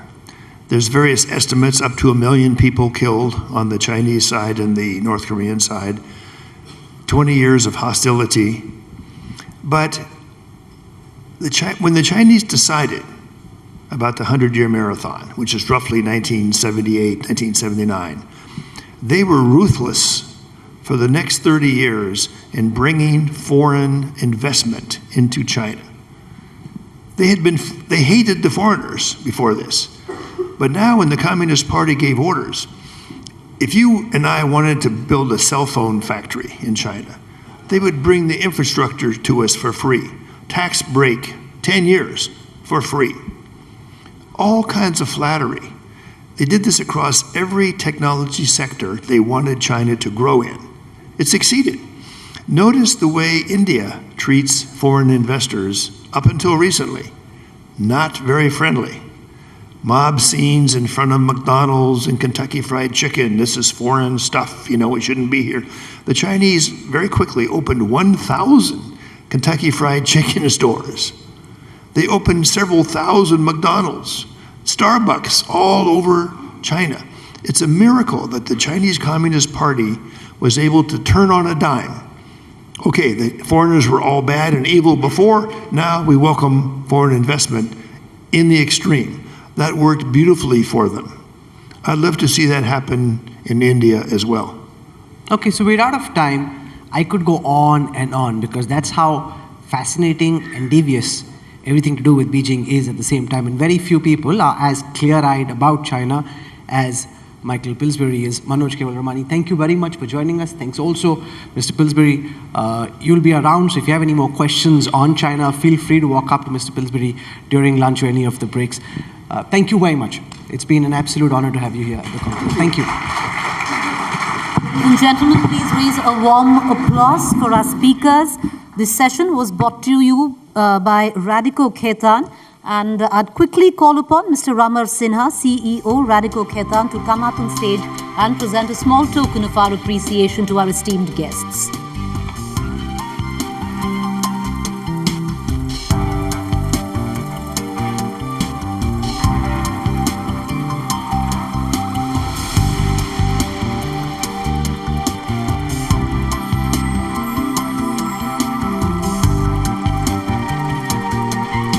Once again, ladies and gentlemen, please raise a warm applause for our panelists.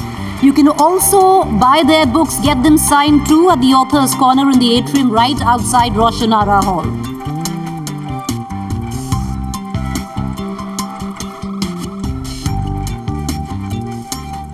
Thank you, Mr. Pillsbury. Thank you, Mr. Kevalramani. Thank you, Rahul.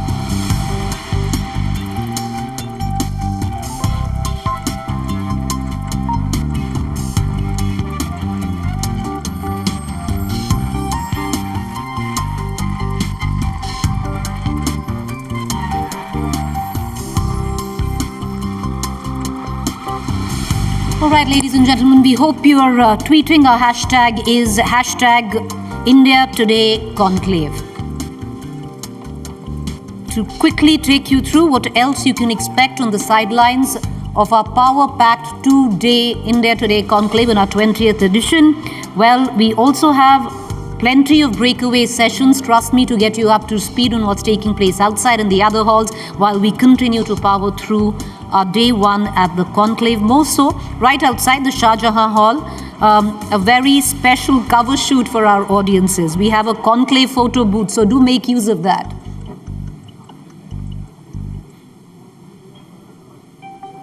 Do post that picture with the hashtag India Today Conclave. Also, what we do have at the Shah Jahan Hall is a special exhibition by India Today AI, where we've taken some of our best covers over the years and we've had AI reimagine it. Quite spectacular. You might want to go and check those out. Let me take you through our next session. Electric Dreams, the little chip in a giant ambition, the tough journey to Atma Nirbharta. This session is brought to you by National Internet Exchange of India. To get your own free .in domain and personalized email, please visit the Nixie desk at the Shah Jahan Hall.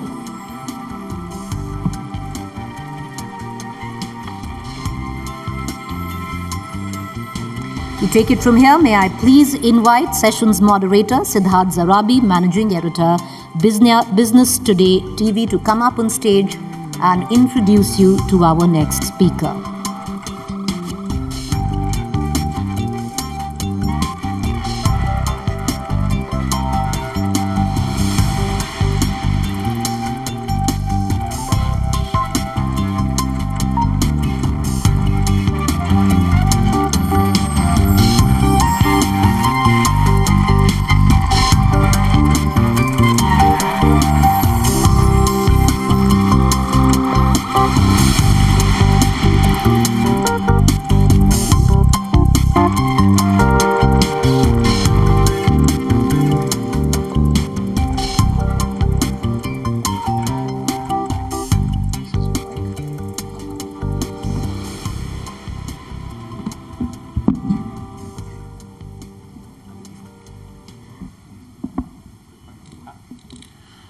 Good afternoon and a very warm welcome to all of you here with me.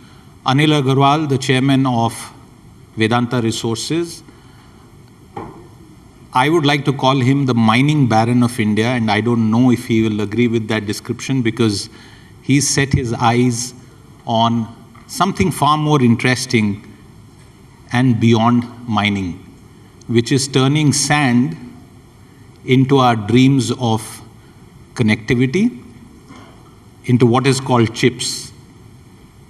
And the first question really, Mr. Agarwal, that I want you to answer and tell our audience here and those who are watching us across the country, how did you decide to venture down that dream of turning sand into silicon wafers and powering electronics, communications, and the digital age which India has embarked upon?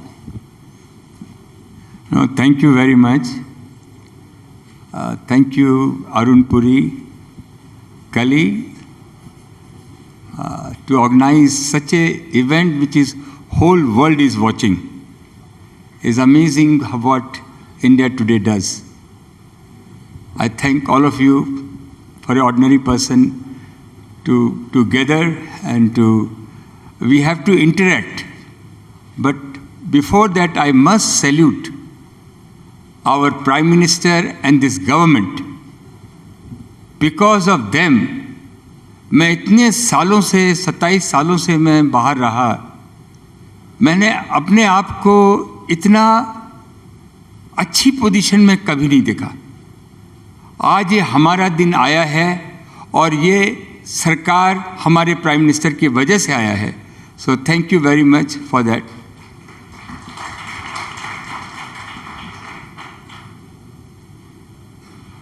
आपने कहा mining, all is mine. Everybody is mine. That's how I look at it. So, मेरे दिल में कभी भी नहीं रहा कि पैसा कमाना है, या शुरू में तो पैसा ही चाहिए था, लेकिन जैसे जैसे टाइम गुजरता गया, कुछ डिफरेंट करने का, कुछ कर गुजरने की इच्छा हरदम रही। और जो भी काम किया उसमें इतनी ज़बरदस्त तकलीफ़ें आई हैं, आप उसका विश्वास नहीं कर सकते हैं। इतनी मैंने काम चालू किया,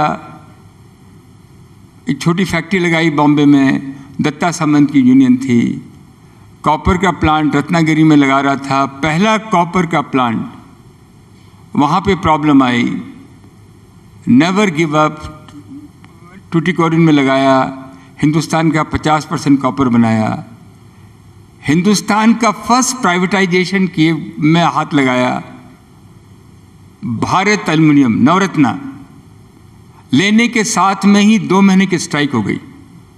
वाजपेयी जी की गवर्नमेंट थी। हर काम जो मैंने किया उसमें फाइबर ऑप्टिक लगाई। कोई भी काम ऐसा करना चाहते हैं जिससे कि सब लोगों का विकास हो, कंट्री का विकास हो। आज हम 2 चीज़ है जिसमें कि हम सबसे आगे जा रहे हैं, जो कि डेवलप कंट्री बोलती है कि आपका काम नहीं है जी। जैसे आप रिन्यूएबल एनर्जी बोलिए, हाइड्रोजन बोलिए, हम अग्रसर हो रहे हैं, हम सबसे ज़्यादा आगे हैं। आज चिप्स डेवलप कंट्री बोलती है आप नहीं लगा सकते हैं, ये हमारा काम है, आप प्रोडक्ट बनाओ। लेकिन हमारे प्रधानमंत्री जी का एक सपना रहता है, उन्होंने कहा कि चिप बनाना है। टेक्निकल आदमी तो बहुत मिल जाएंगे, लेकिन जिसमें साहस हो, जिसमें कुछ कर गुजरने की इच्छा हो, वो चाहिए। पैसा तो आता है, पैसे की तो लाइन लगती है। जब हमने ऑयल एंड गैस लगाया, हिंदुस्तान में ऑयल गैस बन नहीं रहा था, लोगों ने कहा 15-20 बिलियन कहाँ से आएंगे, पैसों की लाइन लग गई। आज मेरे को कई लोग बोलते हैं कि डेट, अरे यार डेट की क्या बात करते हो। आज तक अनिल अग्रवाल का एक पैसा भी कहीं इधर से उधर नहीं हुआ, प्रॉफिटेबल हम लोग काम करते हैं। तो ये चिप बनाना भी हमारी दुनिया बदल देगा। हमारे हिंदुस्तान का आज टाइम आ गया है कि हम फर्स्ट वर्ल्ड में चले जाएं।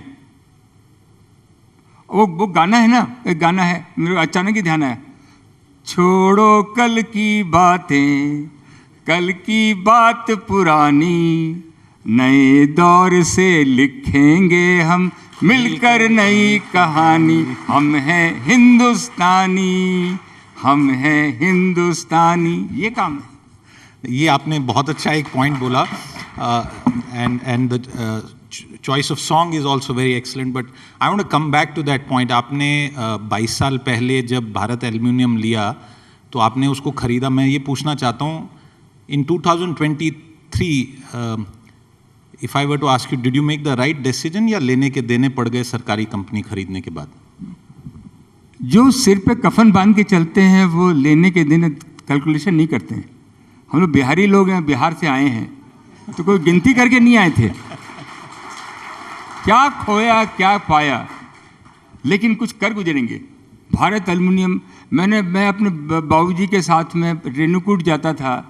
14-15 साल की उम्र थी. पटना से बनारस, बनारस से शेयर टैक्सी में रेणुकूट जाते थे. और मैं एक ही इच्छा रहती थी, बाबूजी 7 आदमी बैठते हैं टैक्सी में, एक टाइम में 4 आदमी बैठ के जाएंगे. और रेणुकूट की फैक्ट्री जब देखता था तो आंखें चकाचौंध हो जाती थी कि एल्युमिनियम की ऐसी फैक्ट्री हो सकती है.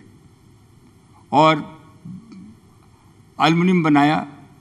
आज वर्ल्ड की लार्जेस्ट एल्युमिनियम प्रोड्यूसर वेदांता है. जब आप आगे बढ़ते हैं तो ईश्वर साथ में देता है आपके. वहाँ कैलकुलेशन नहीं है. हमारे यहाँ कैलकुलेशन है 2 से 2 4 हुआ, 4 से 4 8 हुआ. वहाँ आपकी इच्छा, आपकी मंशा क्या है, अपने लिए है कि सबके लिए है, वो देखी जाती है. तो लेने के देने तो लगता था, बट आज बाल्को जो हमने ली थी तो 1 लाख टन की थी. आज हम 6 लाख टन माल बना रहे हैं और 10 लाख टन माल अगले साल बनाएंगे. बहुत अच्छा लगता है. आज छत्तीसगढ़ की नाक है, हम जान हैं बाल्को. जी, आपने हिंदुस्तान जिंक भी लिया है, but I want to come back to the issue of your plans for semiconductors. On the 19th of January in Davos, you had told us that the groundbreaking ceremony of the plant will happen in 30-40 days. And the plant, as we all know, is happening in Gujarat, outside of Ahmedabad. That is the plan that has been announced. And Maharashtra was very upset. So at least tell us now, what is the status, when is the groundbreaking happening, and वहाँ बनाएंगे क्या? ये अपने हिंदुस्तान को हम लोग first world में कैसे लेके जाएं? क्योंकि हमारे यहाँ जो क्षमता है, जो हमारे यहाँ व्यापारी है, जो हमारे यहाँ एंटरप्रेन्योरशिप है, जो लगन है, जो रिस्क लेने की ताकत है, आज गवर्नमेंट समझ रही है. तो जब मैं सिलिकॉन वैली जाता था, 50% इंडियन थे, सारी दुनिया को चलाते थे. एक ही तमन्ना रहती थी कि हिंदुस्तान में एक सिलिकॉन वैली बननी चाहिए, उससे बड़ी बननी चाहिए. बात भी उसके सामने करनी चाहिए जो समझे, नहीं तो लोग पागल बोलेंगे. लेकिन मन में तमन्ना थी. जब इस गवर्नमेंट की इच्छा हुई कि हम ये सिलिकॉन वैली बनाएंगे, तो मैं सबसे ज़्यादा अग्रसर रहा, सबसे ज़्यादा आगे रहा. ये सिलिकॉन वैली का मतलब क्या है? सिलिकॉन वैली का मतलब है, चिप्स का मतलब क्या है? आपका heart which is a power, आपका mind which is a chips, और आप जिससे देखते हैं वो है ग्लास. ये सारी दुनिया को बदल रहा है. और इलेक्ट्रॉनिक बहुत इंपॉर्टेंट चीज़ है. हर चीज़ में सिलिकॉन वैली काम आती है, चाहे प्रोडक्शन बनाना है, आर्टिफिशियल इंटेलिजेंस है. तो ये हमारे इस गवर्नमेंट का सपना. हमारे मंत्री भी बहुत अच्छे, अपने जो IT के मिनिस्टर हैं अश्विनी वैष्णव, बहुत स्ट्रांग हैं. तो इनका सबका सपना रहा. और हम लोगों ने मोदी जी के साथ में मैं जापान गया था, तो 5 साल पहले. वहाँ एवेंस्ट्रेट बोल के एक जापानीज़ कंपनी थी. दुनिया में खाली 4 कंपनियाँ ही इलेक्ट्रॉनिक ग्लास बनाती हैं, सेमीकंडक्टर का प्रोडक्ट. एवेंस्ट्रेट हमने ली, जिसकी फैक्ट्री जापान में, कोरिया में और ताइवान में थी. करीब 4000 आदमी काम करते हैं. उससे हमें बहुत कॉन्फिडेंस आया. हम ऑलरेडी ग्लास में थे क्योंकि हम ऑप्टिकल फाइबर बनाते हैं. मेरी बहुत इच्छा है कि घर घर में कनेक्शन ऑप्टिकल फाइबर का हो. और हिंदुस्तान गवर्नमेंट का यही मंशा है जी कि पूरे देश में, चाहे वो एजुकेशन हो, ट्रेडर हो, मीडिया हो, फाइबर ऑप्टिक में. तो हम ऑलरेडी ग्लास में थे जी. तो आप सबका बहुत बड़ा सहयोग चाहिए. आप सब लोग तैयार रहिए, क्योंकि हम सस्ता माल बनाएंगे, अच्छा माल बनाएंगे, इनोवेशन करेंगे। 100 कंपनियों ने हम लोगों के साथ में MOU साइन किया है जापानीज कंपनी में टू क्रिएट ए क्लस्टर।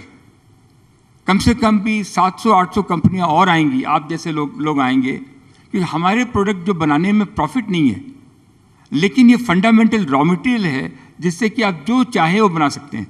तो सपना देख लिया है, आगे बढ़ गए हैं। अब आगे बढ़ गए हैं तो थोड़ा टाइम, आपने कहा 40 दिन में इनॉग्रेशन करने वाले थे। हमारे Modi ji is always in hurry, but ये अप्रूवल लगती है, वो अप्रूवल लगती है। हमारे जो ऑफिसर्स हैं गवर्नमेंट के, वो देखते हैं 5 साल के बाद कोई फाइल नहीं खुल जाए, उसको पक्का रखते हैं, वो करते रहते हैं। जो भी टाइम लगाएंगे, जब हम लोग तैयार बैठे हैं, आगे बढ़ रहे हैं, हम लोग अच्छी तरह से करना चाहते हैं, ये काम पक्का होगा। लेकिन जब भी होगा, ये एक सपना जो हिंदुस्तान ने देखा है कि हम हर जगह पीछे रहते थे, आज रिन्यूएबल में, आज इलेक्ट्रॉनिक में, सेमीकंडक्टर में हम दुनिया से आगे जा रहे हैं। जी जी। तो गुजरात हमने सेलेक्ट किया है, ज़मीन भी बहुत अच्छी मिली है, इंफ्रास्ट्रक्चर भी बहुत अच्छा है। होपफुली बहुत जल्दी, हम तो कोशिश कर रहे हैं 2-2.5 साल में प्रोडक्शन हो, साथ साथ में जो इकोसिस्टम है वो भी साथ साथ में डेवलप हो। जी, आपने स्टार्ट में ये कहा कि India is in a sweet spot.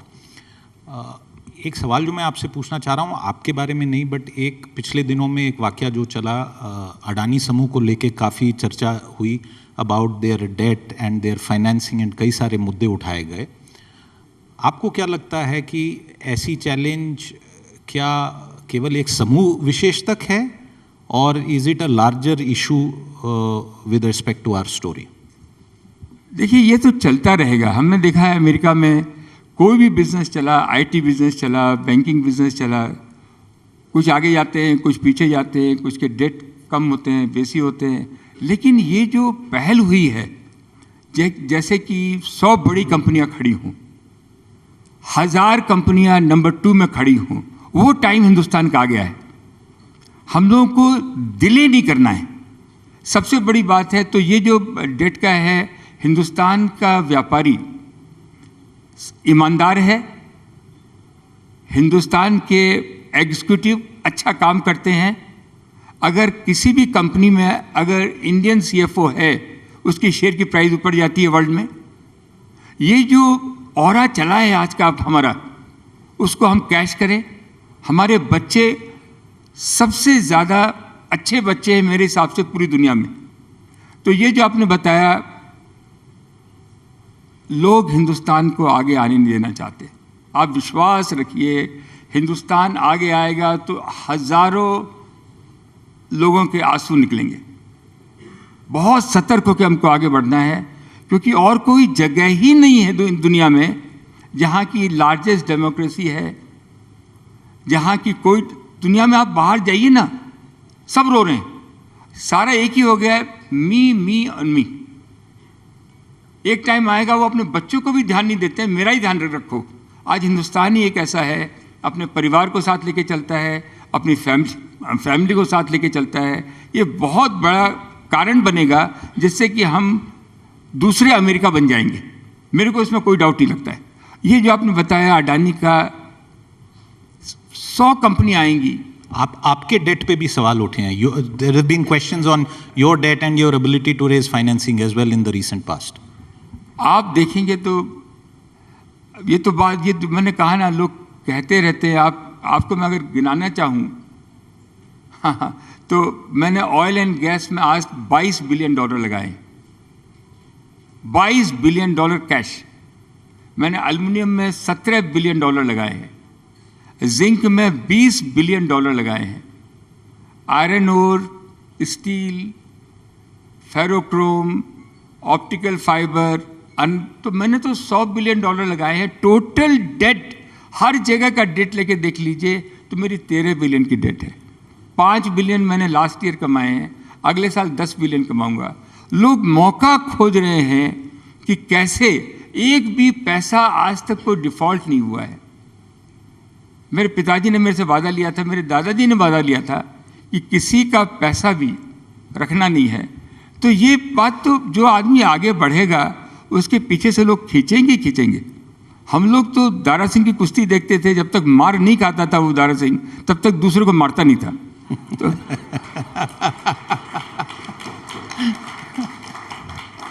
तो हम लोग तो मार खाने के लिए तैयार ही हैं, मारो ना भाई जितना मारना।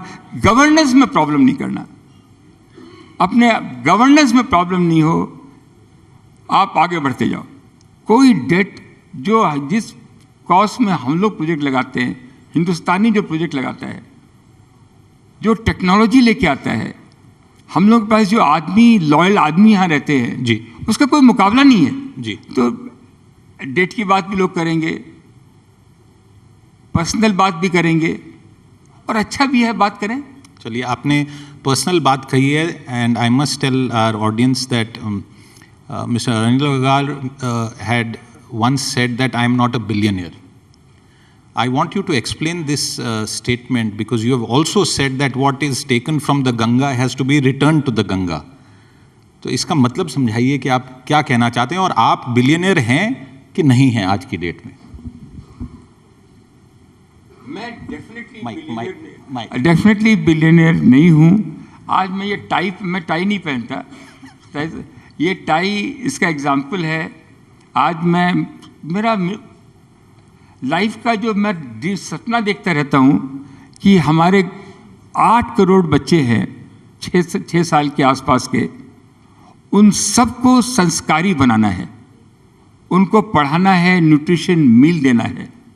हमारी 2 करोड़ महिलाएं हैं, वो हमारे यहाँ हमारी लड़कियाँ तो ज़बरदस्त हैं, बट हैज़ बीन एक्सप्लॉइटेड। उनको मेन स्ट्रीम में लाना है, जो 10-15-20 हज़ार वो कमाने लगे। 2 लाख बच्चों ने, मेरे को मालूम नहीं है, ये हैंड पेंट टाई बनाई मेरे लिए और आज भेजी है, और मैंने ये टाई पहनी है। तो मंशा यही है कि 13 लाख आंगनवाड़ी जो है उनमें उनको नंद घर का नाम दिया है, और उस नंद घर में बच्चे सक्षम हों। अगर 6-7 साल तक के बच्चे अगर संस्कारी हो गए, संस्कारी का मतलब क्या है? हिंदुस्तानी संस्कारी हैं कि माँ बाप को रिस्पेक्ट करो, नेबर को रिस्पेक्ट करो, डर निकाल दो, लेकिन रिस्पेक्ट करो। You are not a body, you are a soul. ऐसा उनको बचपन से ही सिखाएंगे तो आगे जाके वो बड़े से बड़े बन जाएंगे। ये मेरा अल्टीमेट एम है, और इसी में मैं लगा हुआ हूँ, और यही मेरे को करना है। तो बिजनेस के बिना तो कुछ होगा नहीं, और साथ साथ में पैरेलल इसको भी हम करते जाएंगे तो हमारा काम आगे बढ़ता जाएगा। आगे बढ़ना ज़रूरी है, और डर के आगे जीत है। जाते जाते अनिल जी, आपने एक गाना सुनाया, तो आपके फ्यूचर के जो प्लान्स हैं, your ambitions for the future, if you had a song that you could share with us as we wind down this conversation. Future का कौन सा सॉन्ग है बताओ भाई। लेकिन मेरा यही है कि हिंदुस्तान में एंटरप्रेन्योर मैन्युफैक्चरिंग सेंटर बनना ही पड़ेगा। हमारे घर, हम लोग 700 बिलियन का इंपोर्ट करते हैं, हमारे पास जितना पैसा है, मैं जब 15 साल पहले बोला कि हमारे पास सब कुछ है, आप इंपोर्ट क्यों करते हो, लोगों ने मेरे को गालियाँ दी, मेरे पर अटैक किए। आज सारे लोग बोल रहे हैं माइनिंग बहुत ज़रूरी है, और कहीं जॉब क्रिएट हो रही है। हमारे यहाँ, मैं जोलॉजिस्ट हूँ बाई प्रैक्टिकल, हमारे यहाँ लार्जेस्ट ऑयल एंड गैस है, हमारे यहाँ लार्जेस्ट गोल्ड है, हमारे यहाँ कॉपर है, पोटाश हमारे यहाँ है। अभी आप देखिए उड़ीसा 5,000 करोड़ उनका रेवेन्यू था, हमने उनको परस्यूट किया, बात की, आज उनका 50,000 करोड़ रुपया रेवेन्यू हो गया है। उनको पता नहीं चल रहा रुपया मैं कहाँ खर्च करूँ। राजस्थान एक ऐसी जगह है जहाँ की धरती में ऐसी कोई चीज़ नहीं है जो इंपोर्ट कर रहे हैं वो नहीं है। उसको हम बाहर निकाल के लेके आएँ, चाहे वो पत्थर हो, चाहे ऑयल हो, गैस हो, कॉपर हो, एनीथिंग, और उसमें जितना एम्प्लॉयमेंट डेवलप होगा, आप देखिएगा हमारा हिंदुस्तान 90% मिडिल क्लास हो जाएगा, 90% मिडिल क्लास हो जाएगा। और हर स्टेट में जिस तरह की आज प्रतिभा चल रही है, आप देखिए, आज हम टैक्स का पैसा देते हैं, बहुत सारा पैसा पब्लिक सेक्टर में चला जाता है। हमको इतना डिस्क्रिपेंसी रहती है, प्राइवेट सेक्टर जाती है गवर्नमेंट में, उसका बिहेव, और गवर्नमेंट की कंपनी जाती है उनका अलग रहता है। जी, गवर्नमेंट हैज़ नो बिजनेस, हमारे प्राइम मिनिस्टर जी ने कहा है कि no business to be in a business. ये कंपनियां कम से कम भी जो गवर्नमेंट की कंपनियां हैं 3-3, 4-4 गुना प्रोडक्शन बढ़ा सकती हैं। हम एक भी आदमी को रिट्रेंच ही नहीं करेंगे पब्लिक सेक्टर से जी, और उनको भागीदारी भी देंगे जी। तो मेरे को लगता नहीं है कोई डिस्प्यूट होगा। ये आज हमारा समय है, एक ही चीज़ करनी है, हमें समय बर्बाद नहीं करना है। समय बर्बाद नहीं करना है, और हमारा समय भी इस सेशन का समाप्त हो गया है। आपने गाना नहीं सुनाया, शायद जाते जाते अगर आप मेरे से सहमत हों तो आपको ये पंक्तियां याद आ रही होंगी, सरफरोशी की तमन्ना हमारे दिल में है, देखना जोर कितना बाजुए कातिल में है। क्या बहुत बहुत धन्यवाद Anil Agarwal, thank you very much for your time. दिल में है, देखना है जोर कितना बाजुए कातिल में है। Thank you very much for your time. Thank you. Thank you, Mr. Agrawal. Ladies and gentlemen, please raise a warm applause as I call upon Mr. Amar Sinha, CEO, Radico Khaitan, to come up on stage and present a small token of our appreciation to Mr. Agrawal. Ladies and gentlemen, this session was brought to you by National Internet Exchange of India.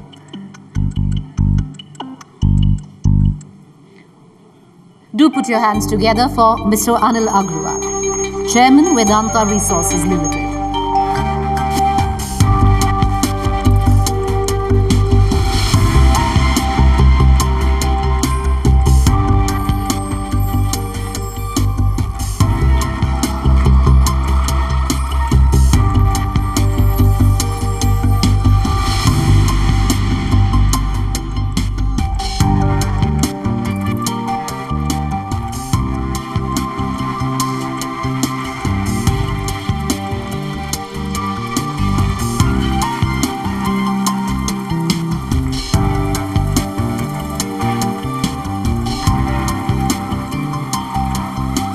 What we are going to do, ladies and gentlemen, now is to break for a 45-minute lunch.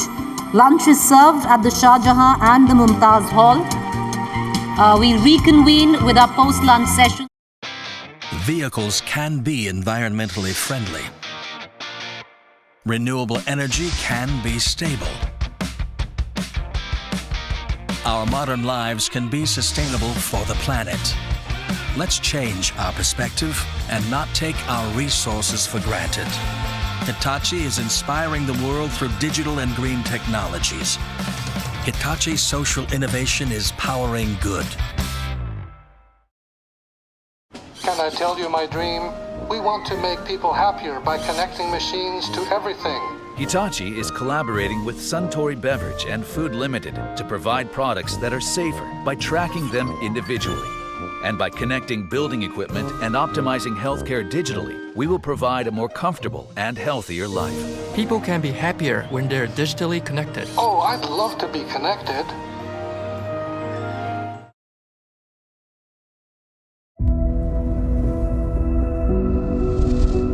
From a land older than time, amidst the magnificent palaces, enveloped in the mystic fog, where the elusive tigers exude a timeless valor, comes India's finest yet, for connoisseurs of fine taste, Royal Ranthambore.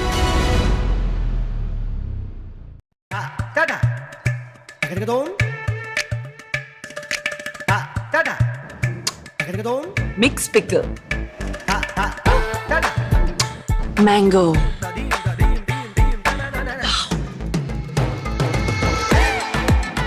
Green chili. Tops pickles. अब 51 flavors में. Tops. India का top test. ये kitchen कुछ खास है. Cooking का यहाँ अलग अंदाज है. कभी दिल दही बल्ले की विश करता है, तो कभी ये सालसा करता है. पिज्जा पास्ता अपना जादू दिखाता है. और शेजवान सॉस देखो कैसे रंग जमाती है. देसी क्या चाइनीज में भी यहाँ तड़का पड़ता है। दिल कभी रेड कभी ग्रीन चिली पे मरता है। तो आज ही टॉप सॉसेस की वाइड रेंज घर लाए और हर दिन कुछ नया बनाइए। टॉप्स, इंडिया का top taste. We dared to see India differently, to build a better life for you. You deserve a fulfilling life. Your smile inspired us during the pandemic. We delivered the knowledge to the curious ones. We wish for your dreams to fly as our flights do. Now 1.3 billion Indians can explore the world of opportunities. We are here, transforming tomorrow, today. We are NEC. We dared to